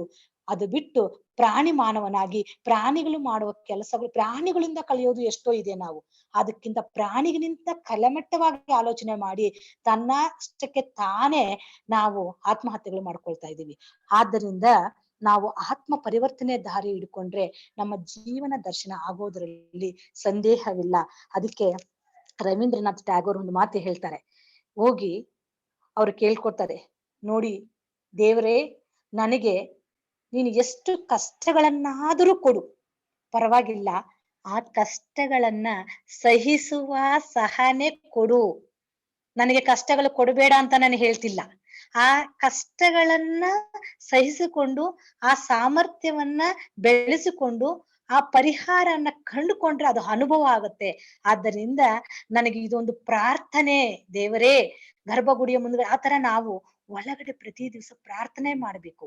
ನನ್ನ ದರ್ಶನ ಆಗ್ಬೇಕಾದ್ರೆ ಈ ಜನ್ಮದಲ್ಲೇ, ಈಗ ಪ್ರಾಣ ಇರುವಾಗಲೇ ನಾನು ಇದನ್ನ ಹೋಗ್ಲಾಡಿಸ್ಕೋಬೇಕು ಅಂತಂದ್ರೆ ಮೊದಲು ನನಗೆ ಜೀವನದ ಅರ್ಥ ಆಗ್ಬೇಕು. ಜೀವನದ ಅರ್ಥ ಆಗ್ಬೇಕಂದ್ರೆ ಬರುವ ಕಷ್ಟಗಳನ್ನೆಲ್ಲ ಸಹಿಸುವ ಸಹನೆ ಕೊಡು ನನಗೆ ಅಂತ ಹೇಳಿ ರವೀಂದ್ರನಾಥ್ ಟ್ಯಾಗೋರು ನಮ್ಮನ್ನ ಅವರು ಕೇಳ್ಕೊಂತಾ ಇದೆ. ಆದ್ರೆ ಆ ಒಬ್ಬ ಜ್ಞಾನಿ ಕೇಳ್ಕೊಳ್ಳೋದಕ್ಕೂ ನಾವು ಅದೇ ಸಾಮಾನ್ಯ ಜನರು ಏನ್ ಕೇಳ್ಕೊತೀವಿ, ಒಂದು ಕಷ್ಟ ಬಂದ್ರೆ ನನ್ನನ್ನು ಬೇಗ ತೆಗೆದುಕೊಂಡ್ ಬಿಡು, ಬೇಗ ತೆಗೆದುಕೊಳ್ಳಕ್ಕೆ ಪ್ರಾಣ ಕೊಟ್ರ, ಬೇಗ ತೆಗೆದುಕೊಳ್ಳೋದಕ್ಕೆ ಜನ್ಮ ಕೊಟ್ಟಿಲ್ಲ. ಈ ಪ್ರಪಂಚವನ್ನೆಲ್ಲ ಸೃಷ್ಟಿ ಮಾಡಿದೀನಿ. ನಿನಗೆ ಎಲ್ಲಿ ಬೇಕಾದ್ರೂ ಜೀವಿಸು. ಎಂತೆಂಥವ್ರ ಜೊತೆ ಏನೇನು ಪ್ರಕೃತಿಯ ಸೌಂದರ್ಯ, ಸಮಾಜಕ್ಕೆ ನೀನು ನೀಡುವ ಒಂದು ಋಣ, ಸಮಾಜದಿಂದ ಪಡ್ಕೊಂಡಿರುವ ಒಂದು ಋಣ, ಅವನ್ನೆಲ್ಲ ತೀರಿಸಿ ನಿನ್ನ ಜನ್ಮವನ್ನ ಶ್ರೇಷ್ಠ ಮಾಡಿಕೋ ಅಂತ ಹೇಳಿ ಎಲ್ಲಾ ಸುಖಗಳನ್ನು ಕೊಟ್ಟು ಕಳಿಸಿದಾನೆ ಹೊರತು ಯಾರನ್ನು ಪ್ರಾಣ ತೆಗೆದುಕೊಳ್ಳಿ ಅಂತ ಕೊಟ್ಟಿಲ್ಲ.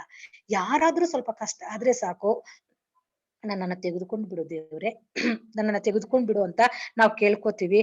ಅಥವಾ ನಾವ್ ಹೋಗಿ ಇನ್ನೊಂದು ಕೇಳ್ಕೊತೀವಿ.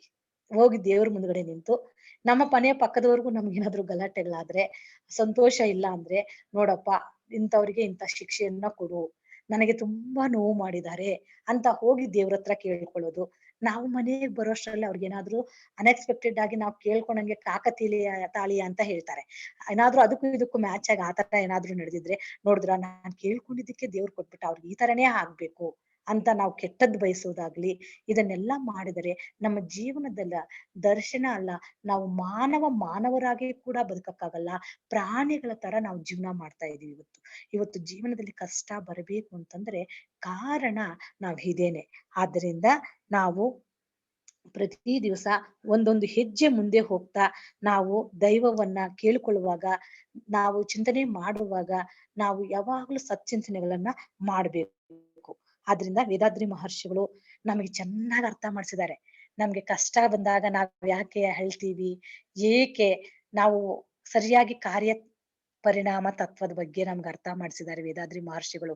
ಎಲ್ಲಾರು ಕಷ್ಟಗಳು ಬಂದಿದೆ, ಕರ್ಮಗಳು ಬಂದಿದೆ, ನಾವು ಪುರಾಣಗಳಲ್ಲಿ ಎಲ್ಲ ಕೇಳ್ಕೊಂಡಿದ್ವಿ ಇಷ್ಟು ದಿವ್ಸ. ಯಾಕೋ ದೇವ್ರ ಕಷ್ಟ ಕೊಟ್ಬಿಟ್ಟ ಅನ್ಕೋತಾ ಇದೀವಿ. ಆದ್ರೆ ನಮ್ಗೆ ಇವಾಗ ವೇದಾದ್ರಿ ಎಂಬ ತತ್ವ ಪ್ರತಿಯೊಬ್ಬರಿಗೂ ಅರ್ಥ ಆದ್ಮೇಲೆ ನನಗೆ ಯಾಕೆ ಕಷ್ಟ ಬಂದಿದೆ ಅನ್ನೋ ಒಂದು ಕಾರ್ಯ ಪರಿಣಾಮ ತತ್ವ, ಮತ್ತೆ ತಳಿ ಕೇಂದ್ರ, ಮತ್ತೆ ಪಾಪದ ಅಚ್ಚುತಗಳನ್ನು ಹೋಗಲಾಡಿಸುವ ವಿಧಾನಗಳು, ಈ ತರ ಹಲವಾರು ಚಿಂತನೆಗಳನ್ನ ನಮ್ಗೆ ವೇದಾದ್ರಿ ಅಮ್ಮವರು ಕೊಟ್ಟಿದ್ದಾರೆ. ಆದ್ರಿಂದ ಇವತ್ತು ಒಂದು ದೊಡ್ಡ ಜವಾಬ್ದಾರಿ ಕೂಡ ನಮಗ್ ಬಂದಿದೆ.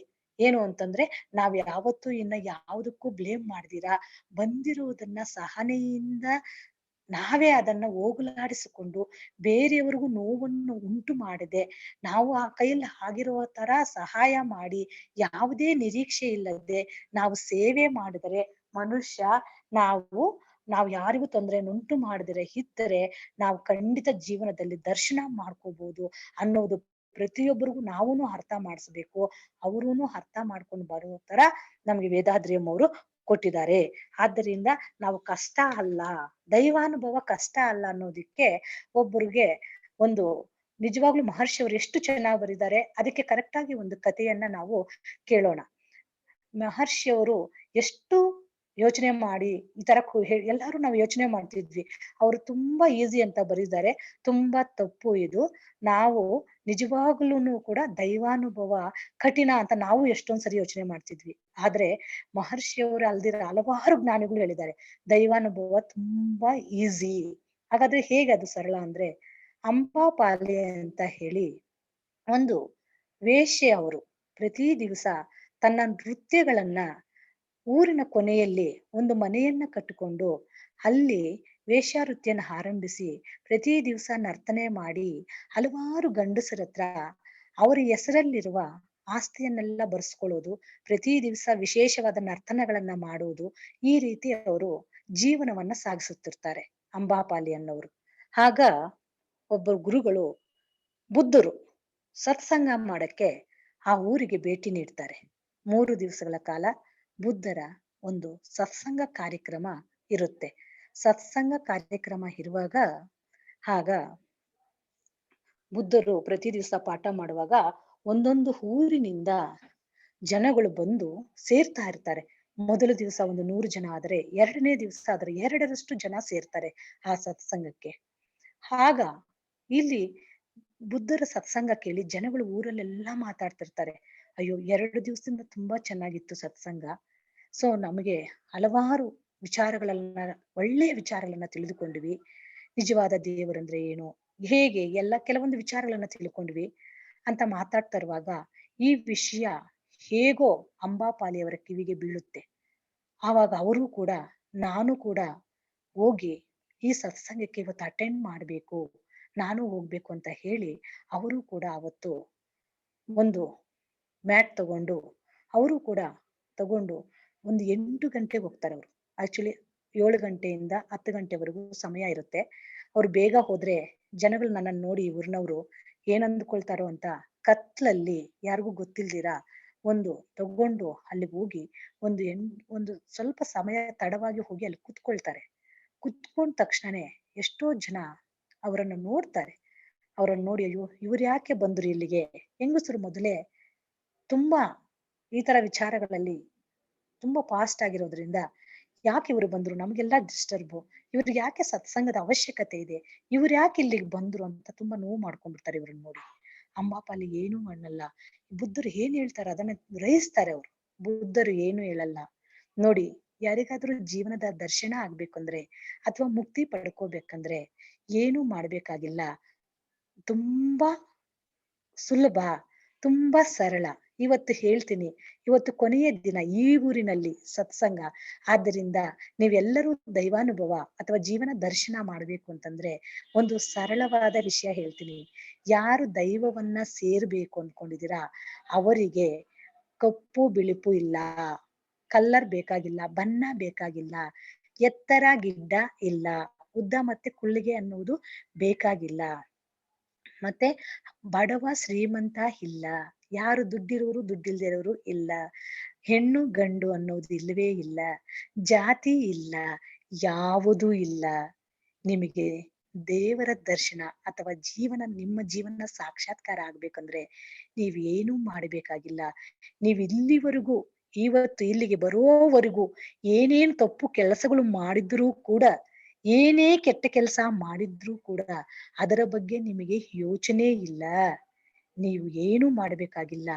ಸೀದಾ ಕಣ್ಣು ಮುಚ್ಚಿ ಕುಳಿತು ದೈವವೇ ನಾನು ಎಲ್ಲವನ್ನು ಬಿಟ್ಟು ನಾನು ನಿನ್ನೊಳಗಡೆ ಸಮರ್ಪಣಾ ಭಾವದಿಂದ ನಿನ್ನೊಳಗಡೆ ಬರಲು ನಾನು ಸದಾ ಸಿದ್ಧಳಿದ್ದೇನೆ ಅಂತ ಹೇಳಿ ಎಲ್ಲವನ್ನು ಬಿಡ್ಬೇಕು. ಹೇಳಿದ ತಕ್ಷಣ ಬಿಟ್ಟು ಮನಸ್ಸನ್ನ ನಿಮ್ಮ ಆತ್ಮ ತಗೊಂಡೋಗಿ ಪರಮಾತ್ಮನಲ್ಲಿ ಐಕ್ಯ ಮಾಡ್ಕೋಬೇಕಷ್ಟೇ. ನಂಬಿಕೆಯಿಂದ, ಶ್ರದ್ಧೆಯಿಂದ, ಮತ್ತೊಂದು ಆಲೋಚನೆ ಮಾಡದೆ ನನ್ನ ಕರ್ಮಗಳೆಲ್ಲ ಈ ಜನ್ಮದಲ್ಲೇ ಹೋಗ್ಬೇಕು, ನಾನಿರುವರೆಗೂ ಮಾಡಿದ್ರು ಏನೇ ಕೆಟ್ಟ ಕೆಲಸ ಇದ್ರು ನನಗಿನ್ನ ಬೇಕಾಗಿಲ್ಲ ಅನ್ನುವಂತ ಮಾತು ನಿಮ್ಮಲ್ಲಿ ಮನಸ್ಸು ಎಲ್ಲ ಒಂದಾಗ್ಬಿಟ್ರೆ, ನಿಮ್ಮ ಆತ್ಮ ಪರಮಾತ್ಮನಲ್ಲಿ ಐಕ್ಯ ಆಗ್ಬಿಟ್ರೆ ನಿಮ್ಗೆ ಜೀವನ ದರ್ಶನ ಆಗೋಗುತ್ತೆ, ನಿಮ್ಗೆ ಮೋಕ್ಷ ಸಿಗ್ಬಿಡುತ್ತೆ.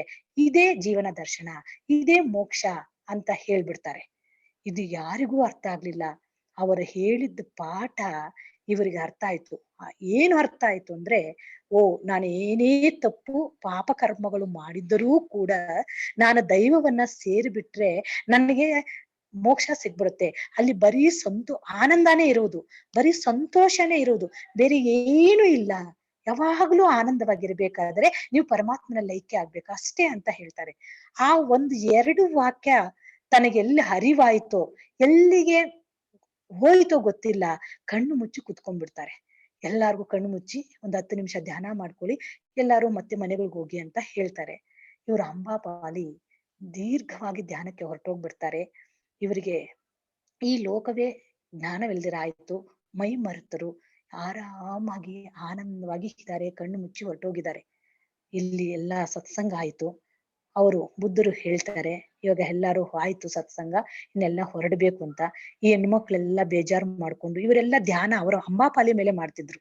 ಎಂತವ್ರು ಬಂದ್ರು, ಎಂತ ಜಾಗಕ್ಕೆ ಬಂದ್ರು, ನಾವ್ 2 ದಿವಸದಿಂದ ಏನೋ ಕಷ್ಟಪಟ್ಟು ತಿಳ್ಕೊಂಡಿದ್ವಿ, ಇವತ್ತೆಲ್ಲ ಹಾಳು ಮಾಡಿದ್ರು ಇವ್ರು ಅಂತ ಹಲವಾರು ಜನ ಬೈಕೊಳ್ತಾ ಇರ್ತಾರೆ. ಆದ್ರೂ ಕೂಡ ಇವ್ರು ಯಾವುದನ್ನು ಲೆಕ್ಕಿಸದೆ ಬುದ್ಧರು ಏನ್ ಹೇಳಿದ್ದಾರೆ ಅದರ ಮೇಲೆ ಇವರು ಧ್ಯಾನ ಮಾಡ್ಕೊಂಡು ಹೋಗ್ತಾರೆ. ಕೊನೆಗೆ ಒಂದು ಲಾಸ್ಟ್ ಸಮಯದಲ್ಲಿ ಅವ್ರಿಗೆ ಜ್ಞಾನವೇ ಬರೋದಿಲ್ಲ. ಆವಾಗ ಬುದ್ಧರ ಶಿಷ್ಯರು ಹೇಳ್ತಾರೆ, ಇಲ್ಲ ಸ್ವಾಮೀಜಿ, ಅವರು ತುಂಬಾ ವೇಶ್ಯ ಕಡೆಯಿಂದ ಬಂದಿರೋದು, ಅವ್ರದ್ದೇ ಬೇರೆ ವಿಚಾರ, ಅವ್ರು ಸುಮ್ನೆ ನಾಟಕ ಮಾಡ್ತಿದಾರೆ, ಅವ್ರು ಧ್ಯಾನ ಮಾಡ್ತಿಲ್ಲ ಅಂತ. ಆವಾಗ ಗುರುಗಳು ಹೇಳ್ತಾರೆ, ಇಲ್ಲ ನೀವು ಸುಮ್ನೆ ಇರಿ, ನನಗೆ ಗೊತ್ತಿದೆ ಆತರ ಮಾತಾಡ್ಬಾರ್ದು ಅಂತ ಹೇಳಿ ಅವರು ದೈವದೊಂದಿಗೆ ಇರುವ ಆತ್ಮವನ್ನ ಕರ್ಕೊಂಡ್ ಬಂದು ಅವರಿಗೆ ಎಚ್ಚರ ಮಾಡಿಸಿ ನೀವು ಮನೆಗೂ ಹೋಗ್ಬೇಕು ಅಂತ ಹೇಳ್ತಾರೆ. ಆಗ ಅವರು ಸೀದಾ ಅಂಬಾಪಾಲಿ ಬಂದು ಬುದ್ಧರ ಕಾಲಿಗೆ ನಮಸ್ಕಾರ ಮಾಡ್ಕೊಂಡು, ನನಗೆ ತುಂಬಾ ಆನಂದ ತೋರಿಸಿದ್ದಂದ್ರೆ ಜೀವನದಲ್ಲಿ ನೀವೇ, ನನಗೆ ತುಂಬಾ ಸಂತೋಷ ಆಗ್ತಾ ಇದೆ ಮನಸ್ಸಿಗೆ, ನೀವು ನಾಳೆ ಒಂದ್ ದಿವ್ಸ ನಮ್ಮ ಮನೆಗೆ ಭಿಕ್ಷೆಗೆ ಬರ್ಬೇಕು ಅಂತ ಹೇಳ್ತಾರೆ. ಭಿಕ್ಷೆಗೆ ಬರ್ಬೇಕು ಅಂತ ಹೇಳಿದಾಗ ಎಲ್ಲಾರು ಅಲ್ಲಿ ತಡೀತಾರೆ ಅವ್ರನ್ನ, ಬುದ್ಧರನ್ನ. ಆದ್ರೆ ಅವ್ರು ಕೇಳೋದಿಲ್ಲ. ನಾಳೆ ಸಂಜೆ ಬರ್ತೀನಮ್ಮ, ನಾನು ಬೇರೆ ಊರಿಗೆ ಹೋಗೋ ಮೊದಲು ನಿಮ್ ಮನೆಯಲ್ಲಿ ಊಟ ಮಾಡ್ಕೊಂಡು ಹೊರಡ್ತೀನಿ ಅಂತ ಹೇಳ್ತಾರೆ. ಆಮೇಲೆ ನೆಕ್ಸ್ಟ್ ಡೇ ಬುದ್ಧರು ಅಲ್ಲಿಗೆ ಊಟಕ್ಕೆ ಹೋಗ್ತಾರೆ. ಸಾಯಂಕಾಲ ಹಲವಾರು ಜನ ಹಲವಾರು ರೀತಿ ಮಾತಾಡ್ಕೊಳ್ತಾರೆ. ನೋಡಿ, ಒಂದೇ ದಿವಸಕ್ಕೆ ಬುದ್ಧರನ್ನು ಕೂಡ ಆಕರ್ಷಣೆ ಮಾಡಿದ್ದಾರೆ ಅಂತ ಮಾತಾಡ್ಕೊಳ್ತಾರೆ.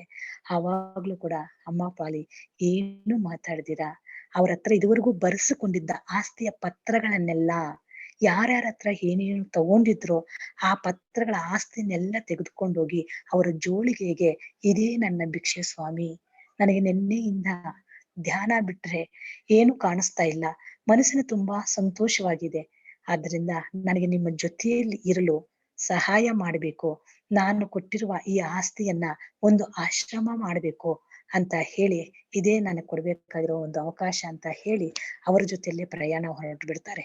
ಈ ರೀತಿ ನಮ್ಮ ಜೀವನ ದರ್ಶನ ಆಗ್ಬೇಕಾದ್ರೆ ನಮ್ಮ ವೇದಾದ್ರಿಯವರು ಮಹರ್ಷಿಯವರು ಹೇಳಿರೋ ತರ ದೈವಾನುಭವ ನಿಜವಾಗ್ಲೂ ಕಠಿಣ ಕೆಲಸ ಅಲ್ಲ ಅಂತ ಈ ಕಥೆ ತಿಳ್ಕೊಂಡಾಗ ನನಗೆ ತುಂಬಾ ಸಂತೋಷ ಆಗಿದೆ ಶಿಷ್ಯ.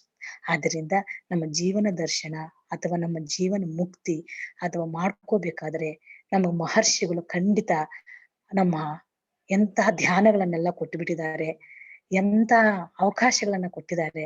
ನಾವ್ ಯಾರ್ಯಾರು ವೇದಾದ್ರಿಯಂ ಕಲ್ತಿದೀವಿ ಅಂತಂದ್ರೆ ನಾವೆಲ್ಲರೂ ಧನ್ಯರು, ನಾವೆಲ್ಲರೂ ಭಾಗ್ಯಶಾಲಿಗಳು. ನಾವೆಲ್ಲ ಯಾವತ್ತಿಗೂ ಇದನ್ನ ಋಣನ ತೀರ್ಸಕ್ಕೆ ಪ್ರತಿ ದಿವಸ ನಾವು ಹಾತೊರಿಬೇಕು ಅಂತ ನನಗನ್ನಿಸುತ್ತೆ. ಸೊ ಆದ್ರಿಂದ ನಾವು ಪ್ರತಿ ದಿವಸ ಪ್ರತಿಯೊಬ್ಬರು ಕೂಡ ನಾವು ಜೀವನ ದರ್ಶನವನ್ನ ಮಾಡ್ಕೋಬೇಕು ಅಂತಂದ್ರೆ ನಮ್ಮ ಜೀವನದಲ್ಲಿರುವ ಉತ್ಸಾಹವನ್ನ ನಾವ್ ಯಾವತ್ತೂ ಕಳ್ಕೋಬಾರ್ದು. ನಮ್ಮ ಜೀವನದಲ್ಲಿರುವ ಉತ್ಸಾಹವನ್ನ ನಾವು ಕಳ್ಕೊಂಡ್ರೆ ಮಾತ್ರನೇ ನಾವೇನು ಮಾಡ್ಕೊಳಕ್ಕಾಗಲ್ಲ. ಜೀವನ ಅನ್ನುವುದು ಒಂದು ಉತ್ಸವ, ಒಂದು ಪ್ರೇಮ ಸಾಗರ ಅಂತ ಹೇಳಿ ನಾವು ತಿಳ್ಕೋಬೇಕು. ಹೇಗೆ ಅಂತಂದ್ರೆ, ಒಂದು ಮರದೊಳಗಡೆ ಒಂದು ಹಕ್ಕಿ ಇರುತ್ತೆ. ಆ ಹಕ್ಕಿ 2 ಹಕ್ಕಿಗಳಿಗೆ ಜನ್ಮ ಕೊಟ್ಟು ಆಹಾರ ತರ್ತೀನಿ ಅಂತ ಹೋಗಿ ಆಹಾರ ತರಕ್ ಹೋಗುತ್ತೆ. ಆಹಾರ ಅದು ತಿಂದು ಸ್ವಲ್ಪ ಮಕ್ಕಳಿಗೆ ತಗೊಂಡು ವಾಪಸ್ ಬರೋಷ್ಟ್ರಲ್ಲೇ ಒಬ್ಬ ಮನುಷ್ಯನಾಗಿರವು ಒಂದು ಮನುಷ್ಯ ಆ ಗೂಡನ್ನ ಕೆಳಗಡೆಗೆ ಹಾಕ್ಬಿಟ್ಟು ಆ 2 ಮರಿಗಳು ವಿಲವಿಲ ಅಂತ ಒದ್ದಾಡ್ತಾ ಇರುವ ಸಮಯದಲ್ಲಿ ಆ ಅಮ್ಮ ಆಗಿರುವ ಅಂತ ಹಕ್ಕಿ, ತಾಯಿ ಹಕ್ಕಿ ಬರುತ್ತೆ, ಹಾರಾಡ್ಕೊಂಡು ಬರುತ್ತೆ, ನನ್ ಮಕ್ಕಳಿಗೆ ನಾನು ಫಸ್ಟ್ ದಿವಸ ಊಟ ಕೊಡ್ಬೇಕು ಅಂತ. ಅಷ್ಟರಲ್ಲಿ 2 ಮರಿಗಳು ಅಲ್ಲಿ ವಿಲವಿಲ ಅಂತ ಒದ್ದಾಡಿ ಹೋರಾಟ ಮಾಡ್ತಾ ಇರತ್ತೆ. ಅದನ್ನು ನೋಡಿ ತುಂಬಾ ಅಳುತ್ತೆ ಹಕ್ಕಿ. ಮನುಷ್ಯನನ್ನ ಕೇಳುತ್ತೆ, ಮಾನವ, ನಿನಗೆ ಎಷ್ಟು ನೀತಿಗಳು ಗೊತ್ತಿದೆ, ಎಷ್ಟು ಶಾಸ್ತ್ರಗಳು ಗೊತ್ತಿದೆ, ಎಷ್ಟು ಪುರಾಣಗಳು ಗೊತ್ತಿದೆ, ಇಷ್ಟೆಲ್ಲಾ ತಿಳ್ಕೊಂಡಿರುವ ಒಂದು ವಿವೇಚನೆ ಇರುವಂತಹ ವ್ಯಕ್ತಿ, ಒಂದು ಪಕ್ಷಿಯ ಪ್ರೇಮ ನಿಮ್ಗೆ ಅರ್ಥ ಆಗ್ಲಿಲ್ವೇ ಅಂತ ಹೇಳಿ ಹತ್ತು ಬಿಟ್ಟು ಅಲ್ಲೇ ಕುತ್ಕೊಂಡ್ಬಿಡುತ್ತೆ ಪಾಪ. ಅಲ್ಲೇ ಕುತ್ಕೊಂಡು ಸ್ವಲ್ಪ ಹೊತ್ತು ದುಃಖ ಮಾಡ್ಕೊಂಡು ಆಮೇಲೆ ಇಲ್ಲಿದ್ರೆ ಇನ್ನ ದುಃಖ ಅಂತ ಹೇಳಿ ಸ್ವಲ್ಪ ದೂರ ಹೋಗೋಣ ಅಂತ ಹೇಳಿ ಹಾರ್ಕೊಂಡೋಗಿ ಒಂದು ಗಿಡದ ಮೇಲೆ ಕುತ್ಕೊಳ್ಳುತ್ತೆ. ಸ್ವಲ್ಪ ಹೊತ್ತು ಗಿಡದ ಮೇಲೆ ಕುತ್ಕೊಂಡು ತನ್ಗೇನ್ ಹಾಡ್ಬೇಕು ಅನ್ಸುತ್ತೋ ಅದು ಹಾಡಕ್ ಸ್ಟಾರ್ಟ್ ಮಾಡುತ್ತೆ. ಆಗ ಮರ ಕೇಳುತ್ತೆ, ಈಗ ತಾನೇ ನಿನ್ ಮಕ್ಕಳನ್ನ ಕಳ್ಕೊಂಡಿದೀಯ, ನಿಂಗೆ ಎಷ್ಟು ದುಃಖ ಇರ್ಬೇಕು, ನೀನ್ ಆಗ್ಲೇ ಹಾರಿ ಬಂದು ಇವಾಗ ಕುತ್ಕೊಂಡು ಹಾಡ್ತಾ ಇದೀಯ, ನಿನಗೇನು ಅನ್ಸೋದಿಲ್ವಾ ಅಂತ. ಆವಾಗ ಆ ಹಕ್ಕಿ ಮರಕ್ಕೆ ಹೇಳುತ್ತೆ, ಮರವೇ, ನಾನು ಆಗಿದ್ದನ್ನ ನೆನೆಸ್ಕೊಂಡು, ಹಿಂದಿಂದೆಲ್ಲ ನೆನೆಸ್ಕೊಂಡು ಜೀವನ ಮುಗ್ದೋಯ್ತು ಅಂತ ತಿಳ್ಕೊಂಡು ನಾನು ಅದರಲ್ಲೇ ಇದ್ರೆ ನನಗೇನು ಪ್ರಯೋಜನ? ನನ್ನ ಮುಂದಿನ ಜೀವನವನ್ನ ಚೆನ್ನಾಗಿ ಮಾಡ್ಕೊಳ್ಳೋದ್ರಲ್ಲಿ ಉತ್ಸಾಹ ಇದ್ರೆ ನಾನು ಅವಾಗ ಚೆನ್ನಾಗಿರ್ಬೋದು. ನಾನು ಅದನ್ನೇ ನೆನೆಸ್ಕೊಂಡು ಅಳಕ್ಕೆ ನಾನೇನು ಮನುಷ್ಯ ಅದಕ್ಕೆ ನೆಲದ ಮೇಲೇನೆ ಇದ್ದಾನೆ. ಅವನಿಗೆ ಜೀವನವನ್ನ ಹಾಡುವುದು ಗೊತ್ತಿಲ್ಲ, ಆಟ ಆಡೋದು ಗೊತ್ತಿಲ್ಲ, ಹಾಡು ಹೇಳೋದು ಗೊತ್ತಿಲ್ಲ, ಹಾರುವುದು ಗೊತ್ತಿಲ್ಲ. ಆದ್ರಿಂದ ಮನುಷ್ಯನಾಗೆ ಇದ್ದಾನೆ. ನಾನು ನನ್ನ ಜೀವನವನ್ನ ಇವತ್ತೇ ಬದಲಾಯಿಸ್ಕೊಳ್ತೀನಿ. ಇನ್ನ ಎಷ್ಟೊಂದು ಟೈಮ್ ಇದೆ, ಇನ್ನ ಒಂದಷ್ಟು ಮರಗಳಿದಾವೆ. ಸೊ ಅವನು ಇದಕ್ಕೆ ನನ್ನ ಗೂಡಿಗೆ ಕಲ್ಲು ಹಾಕಿರ್ಬೋದು, ನಾನು ಇನ್ನೊಂದ್ ಕಡೆ ಜೀವನ ಮಾಡಬಲ್ಲೆ ಅಂತ ಹೇಳಿ ಯಾರು ಗುರು ಇಲ್ಲ ಅಂತಹದ, ಒಂದು ಗುರಿ ಇಲ್ಲ ಅಂತಹ ಒಂದು ಹಕ್ಕಿ ಕೂಡ ಈ ರೀತಿ ತನ್ನ ಜೀವನವನ್ನ ಎಂತ ಕಷ್ಟ ಸಮಯ ಬಂದ್ರೂ ಕೂಡ ಉತ್ಸಾಹದಿಂದಾನೇ ಇರುತ್ತೆ ಅಂತಂದ್ರೆ ನಾವ್ಯಾಕೆ ಎಲ್ಲವನ್ನು ತಿಳ್ಕೊಂಡಿರುವಂತಹ ಹಲವಾರು ಚಿಂತನೆಗಳನ್ನು ತಿಳ್ಕೊಂಡಿರುವಂತಹ ಮನುಷ್ಯರು ನಮ್ಮ ಜೀವನವನ್ನ ಈವಾಗ ಜೀವ ಇರುವಾಗಲೇ ಯಾಕೆ ಸಾಕ್ಷಾತ್ಕಾರ ಮಾಡ್ಕೋಬಾರ್ದು ಅನ್ನೋದನ್ನ ನಾವು ತಿಳ್ಕೊಬೇಕಾಗಿದೆ. ಆದ್ದರಿಂದ ಯಾವಾಗಲೂ ಉತ್ಸಾಹದಿಂದ ಇರಬೇಕಾದರೆ ನಮಗೆ ಸಹಜ ಜೀವನ ಇರಬೇಕು. ಯಾವುದರ ಮಧ್ಯದಲ್ಲೂ ನಾವು ಯಾವಾಗಲೂ ಇರಬೇಕು. ಆದ್ದರಿಂದ ನಮ್ಮೆಲ್ಲರಿಗೂ ಇಂಥ ಕರೋನಾ ಸ್ಥಿತಿಯಲ್ಲೂ ಕೂಡ ನಿಜವಾಗ್ಲೂ ಹೇಳ್ಬೇಕು ಅಂದ್ರೆ ಇವತ್ತು ಯಾರ್ಯಾರು ಸಂತೋಷದಿಂದ ನಮಗೆ ಎಷ್ಟೊಂದ್ ಜನ ಸ್ಟೂಡೆಂಟ್ಸ್ ಎಲ್ಲ ನಮ್ಮ ಹತ್ರ ಕಲ್ತಿರೋರಿದ್ದಾರೆ, ನಮಗಿಂತ ಹಿರಿಯರು ಗುರುಗಳು ನನಗಿದ್ದಾರೆ. ಅವ್ರ ಹತ್ರ ಎಲ್ಲ ಜೊತೆಲಿ ಮಾತಾಡುವಾಗ ಪ್ರತಿ ದಿವಸ ನಿಜವಾಗ್ಲೂ ನಾವು ವೇದಾದ್ರಿ ಕಲ್ತಿದ್ದಕ್ಕೆ ಈ ಕರೋನಾ ಸಮಯದಲ್ಲಿ ಲಾಕ್ಡೌನ್ ಆದ್ರೂ, ಲಾಭ ಬಂದ್ರು, ನಷ್ಟ ಬಂದ್ರು ಯಾವುದರ ಅರಿವೇ ಇಲ್ಲದೆ ಪ್ರತಿಯೊಬ್ಬರು ತಮ್ಮ ಆತ್ಮದ ಉದ್ಧಾರಕ್ಕಾಗಿ ಪ್ರತಿ ದಿನವೂ ಒಂದೊಂದು ಅವರನ್ನ ಮೀಸಲಿಟ್ಟು ಅವರವರಿಗೆ ಬೇಕಾದ ಸಂದರ್ಭದಲ್ಲಿ ಜಾಯಿನ್ ಮಾಡ್ಕೊಂಡು ಹಲವಾರು ಫೌಂಡೇಶನ್ ಕೋರ್ಸ್ಗಳು, ಆನ್ಲೈನ್ ಕೋರ್ಸ್ಗಳು ಆರಂಭ ಮಾಡಿ ಇವತ್ತು ಪ್ರತಿದಿನ ನಾವು ಸುಖವಾಗಿದ್ದೀವಿ ಅಂತಂದ್ರೆ ಏನೋ ಒಂದು ಸಂತೋಷದಿದ್ದೀವಿ ಅಂದ್ರೆ ಇದಕ್ಕೆ ಕಾರಣ ವೇದಾದ್ರಿಯಂ, ನಮ್ಮ ಆತ್ಮದಲ್ಲಿ ಉಂಟಾಗಿರುವ ಒಂದು ಅನುಭವ. ಆದ್ದರಿಂದ ನಾವು ಮಾಡುವ ಕೆಲಸಗಳು ನಮ್ಮ ದೇಹದಲ್ಲಿ ಪ್ರಿಂಟ್ ಆಗಲಿ, ನಾವು ಮಾಡುವ ಚಿಂತನೆಗಳು ಒಂದೊಂದು ಕೋಶದಲ್ಲಿ ಪ್ರಿಂಟ್ ಆಗಿ, ಅಣುವಿನಲ್ಲಿ ಪ್ರಿಂಟ್ ಆಗಿ ನಮ್ಮ ಜೀವ, ಮನಸ್ಸು, ಆತ್ಮ ಎಲ್ಲದರಲ್ಲೂ ಒಳ್ಳೆ ಪ್ರಿಂಟ್ಗಳೇ ಆಗಿ, ಒಳ್ಳೆ ಅಚ್ಚುತ್ತುಗಳಾಗಿ ಇವೆಲ್ಲ ಒಳ್ಳೇದಾಗಿ ಎಲ್ಲರಿಗೂ ಕೂಡ ಒಳ್ಳೇದಾಗ್ಲಿ ಅಂತ ನಮ್ಗೆ ವೇದಾದ್ರಿಯಂ ಕೊಟ್ಟಿದ್ದಾರೆ. ಆದ್ದರಿಂದ ನಾವು ವೇದಾದ್ರಿಯಂ ಅವರು ನಡೆಸ್ತಿರುವ ಆತ್ಮಸಂಘ ಕಾರ್ಯಕ್ರಮ ಎಲ್ಲರಿಗೂ ಸಹಾಯಕವಾಗಿರ್ಲಿ.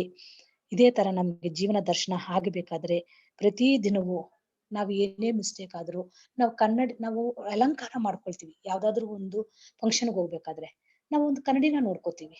ಕನ್ನಡಿಯಲ್ಲಿ ನೋಡಿ ನಮ್ಗೆ ಎಲ್ಲೆಲ್ಲಿ ಮಿಸ್ಟೇಕ್ ಆಗಿದೆ ಸರಿಪಡಿಸ್ಕೊಳ್ತೀವಿ, ಹೌದಲ್ವಾ?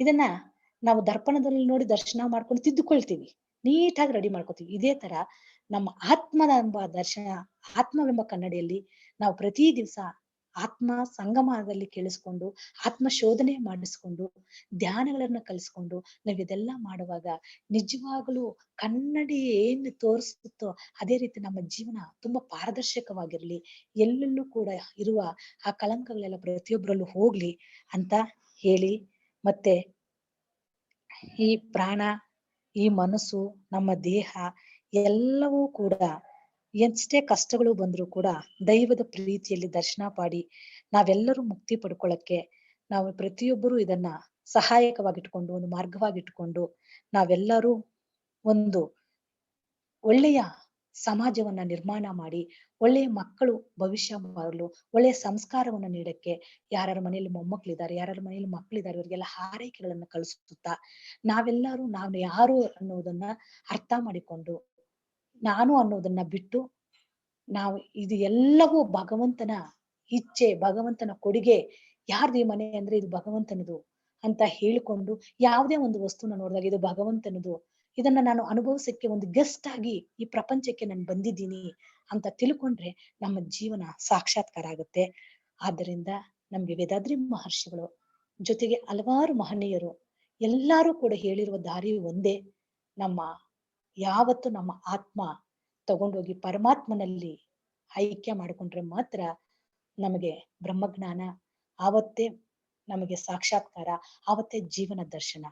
ಇಂಥ ಒಂದು ಒಳ್ಳೆ ವಿಚಾರವನ್ನ ಇವತ್ತು ಹೇಳಲು ಅನುವು ಮಾಡಿಕೊಟ್ಟಿರುವಂತಹ ನಮ್ಮ ನೆಚ್ಚಿನ, ಇದುವರೆಗೂ ಇದಕ್ಕೆ ಒಂದು ಕಾರ್ಯಕ್ರಮಕ್ಕೆ ಅಥವಾ ಈ ವಿಷಯಕ್ಕೆ ನನ್ನ ಮೊದಲಿಗೆ ಸೇರಿಸಿದಂತಹ ಒಂದು ಟ್ರಸ್ಟಿಗೂ, ನನಗೆ ಇದನ್ನ ಅರ್ಥ ಮಾಡಿಸಿರುವಂತಹ ಟ್ರಸ್ಟಿಗೂ, ಇದನ್ನ ಒಂದು ಸಮಾಜಕ್ಕೆ ಸೇವೆ ಮಾಡಕ್ಕೆ ಅನುಕೂಲ ಮಾಡಿಕೊಟ್ಟಂತ ಎಲ್ಲರಿಗೂ ಒಳ್ಳೆಯ ಸದ್ಭಾವನೆಯಿಂದ ನನಗೂ ಕೂಡ ಇನ್ನ ಒಂದು ಸದ್ಭಾವನೆ ಬಂದು ಇದನ್ನು ಆಲಿಸುತ್ತಿರುವ ಎಲ್ಲ ಆತ್ಮಗಳಿಗೂ ಕೂಡ ಸದ್ಭಾವನೆ ಹೊಂದಿ ಪ್ರತಿಯೊಬ್ಬರು ಕೂಡ ಜೀವನ ದರ್ಶನವನ್ನ ಪಡ್ಕೊಳ್ಳಲಿ ಅಂತ ಹೇಳ್ತಾ ಈ ಒಂದು ಸಣ್ಣ ಚಿಂತನೆಯನ್ನ ನಾವು ಮುಕ್ತಾಯ ಮಾಡಿಕೊಳ್ಳೋಣ.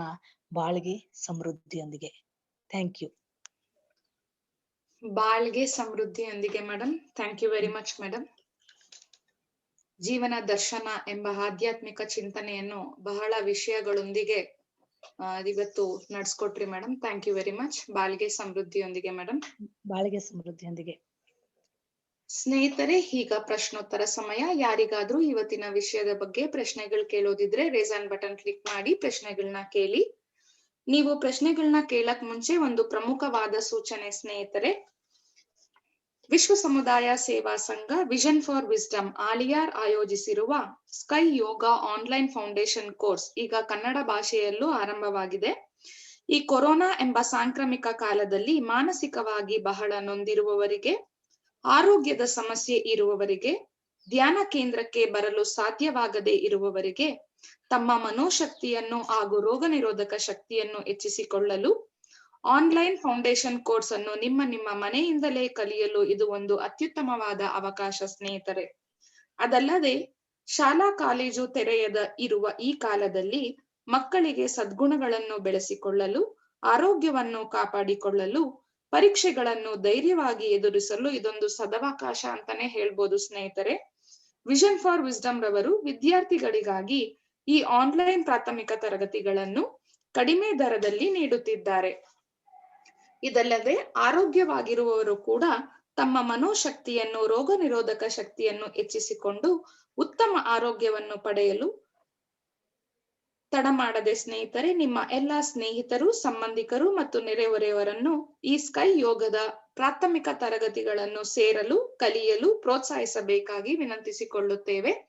ಸ್ನೇಹಿತರೆ, ನಾಳೆಯಿಂದ 5ನೇ ಬ್ಯಾಚ್ ಸ್ಟಾರ್ಟ್ ಆಗಲಿದೆ. ಸೊ ಇವತ್ ರಾತ್ರಿವರೆಗೂ ಫುಲ್ ಟೈಮ್ ಇರುತ್ತೆ. ಆದಷ್ಟು ಕಲಿಯೋರು ಯಾರಾದ್ರೂ ಇದ್ರೆ ಅವರು ರಿಜಿಸ್ಟ್ರೇಷನ್ ಮಾಡಿಸ್ಕೊಳ್ಬೇಕು ಅಂತ ವಿನಂತಿ. ಈ ಪ್ರಾಥಮಿಕ ತರಗತಿಗಳನ್ನು ಕಲಿಯಲು ತಕ್ಷಣ ಎಲ್ಲರೂ www.kundaliniyoga.edu.in ಎಂಬ ವೆಬ್ಸೈಟ್ಗೆ ಭೇಟಿ ನೀಡಿ ತಮ್ಮ ಹೆಸರುಗಳನ್ನು ನೋಂದಾಯಿಸಿ ದೈವದ ಹಾಗೂ ಗುರುಗಳ ಕೃಪೆಗೆ ಪಾತ್ರರಾಗಿ ಎಂದು ವಿನಂತಿಸಿಕೊಳ್ಳುತ್ತೇವೆ. ಬಾಳ್ಗೆ ಸಮೃದ್ಧಿಯೊಂದಿಗೆ. ಸ್ನೇಹಿತರೆ, ಯಾರಿಗಾದ್ರೂ ಪ್ರಶ್ನೆಗಳು ಕೇಳೋದಿದ್ರೆ ರೇಸ್ ಆನ್ ಬಟನ್ ಕ್ಲಿಕ್ ಮಾಡಿ ಪ್ರಶ್ನೆಗಳನ್ನ ಕೇಳಿ.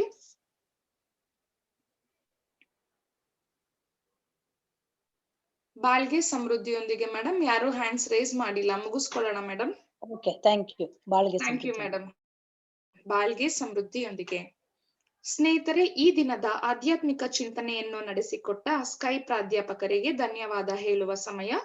ಎಲ್ಲರೂ ಮನಸ್ಸನ್ನು ತುರಿಯಂನಲ್ಲಿ ಕೇಂದ್ರೀಕರಿಸಿ ಅವರನ್ನು ಹಾರೈಸೋಣ. ಸ್ಕೈ ಪ್ರಾಧ್ಯಾಪಕರಾದ ಭಾಗ್ಯಮ್ಮ ಮೇಡಮ್ ಅವರು ಮತ್ತು ಅವರ ಕುಟುಂಬ ಬಾಳ್ಗೆ ಸಮೃದ್ಧಿಯೊಂದಿಗೆ, ಅವರ ದೇಹ ಆರೋಗ್ಯ ಬಾಳ್ಗೆ ಸಮೃದ್ಧಿಯೊಂದಿಗೆ, ಅವರ ಆಧ್ಯಾತ್ಮಿಕ ಸೇವೆ ಹೀಗೆ ನಿರಂತರವಾಗಿ ನಡೆಯಲಿ ಅಂತ ಹಾರೈಸೋಣ.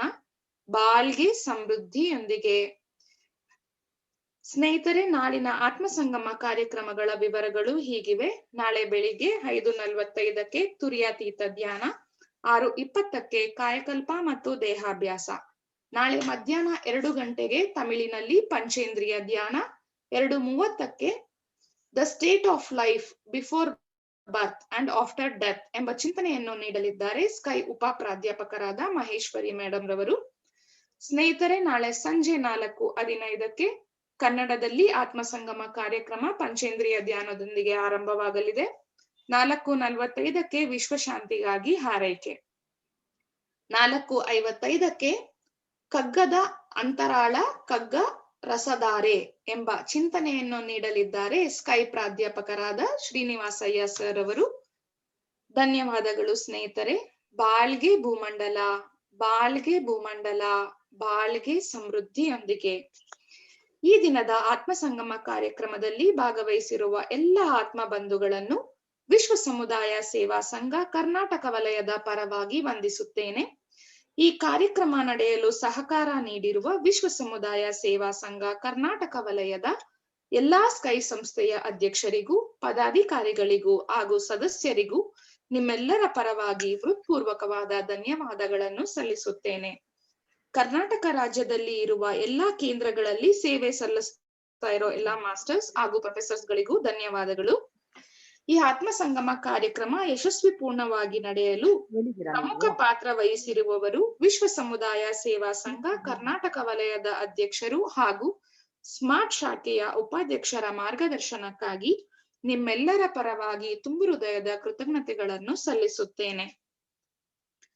ಸ್ನೇಹಿತರೆ, ದಯವಿಟ್ಟು ನಮ್ಮ ಆತ್ಮಸಂಗಮ ಕಾರ್ಯಕ್ರಮದ ವಿವರಗಳನ್ನು ಹಾಗೂ ಆನ್ಲೈನ್ ಫೌಂಡೇಶನ್ ಕೋರ್ಸ್ ಬಗೆಗಿನ ವಿವರಗಳನ್ನು ನಿಮ್ಮ ಸ್ನೇಹಿತರು ಹಾಗೂ ಸಂಬಂಧಿಕರೊಡನೆ ಹಂಚಿಕೊಳ್ಳಿ. ಗುರು ವೇದಾದ್ರಿ ಮಹರ್ಷಿಯವರ ಆಧ್ಯಾತ್ಮಿಕ ತತ್ವಗಳು ಪ್ರಪಂಚದ ಎಲ್ಲಾ ಜನರಿಗೂ ಸಿಗಲಿ ಎಂದು ಬಯಸುತ್ತೇವೆ. ದೈವಿಕ ಮಹಾಶಕ್ತಿಯ ಕರುಣೆಯಿಂದ ಎಲ್ಲರಿಗೂ ದೇಹ ಆರೋಗ್ಯ, ದೀರ್ಘ ಆಯುಷು, ಸಾಕಷ್ಟು ಐಶ್ವರ್ಯ, ಉನ್ನತ ಕೀರ್ತಿ, ಸತ್ಯಜ್ಞಾನ ಪಡೆದು ಉನ್ನತವಾಗಿ ಬಾಳೋಣ. ಬಾಳ್ಗೆ ಸಮೃದ್ಧಿಯೊಂದಿಗೆ. ಈಗ ವಿಶ್ವಶಾಂತಿ ಪ್ರಾರ್ಥನೆಯೊಂದಿಗೆ ಇಂದಿನ ಕಾರ್ಯಕ್ರಮವನ್ನು ಮುಕ್ತಾಯಗೊಳಿಸೋಣ.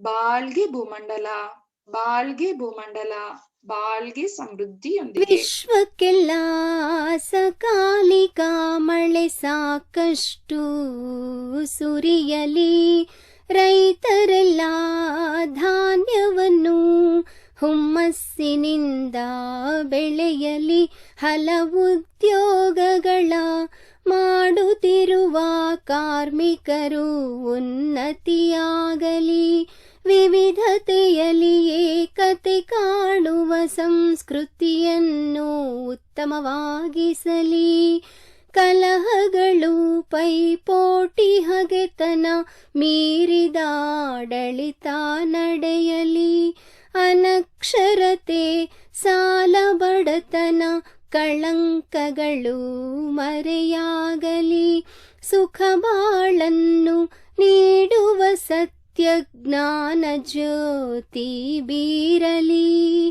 ನಮ್ಮ ಕರ್ತವ್ಯ ಧಾರ್ಮಿಕ ಬಾಳ್ವೆಯ ಗುರಿಯನ್ನೇ ಉತ್ತಮವಾಗಿಸಲಿ, ನಮ್ಮ ಕರ್ತವ್ಯ ಧಾರ್ಮಿಕ ಬಾಳ್ವೆಯ ಗುರಿಯನ್ನೇ ಉತ್ತಮವಾಗಿಸಲಿ, ನಮ್ಮ ಕರ್ತವ್ಯ ಧಾರ್ಮಿಕ ಬಾಳ್ವೆಯ ಗುರಿಯನ್ನೇ ಉತ್ತಮವಾಗಿಸಲಿ.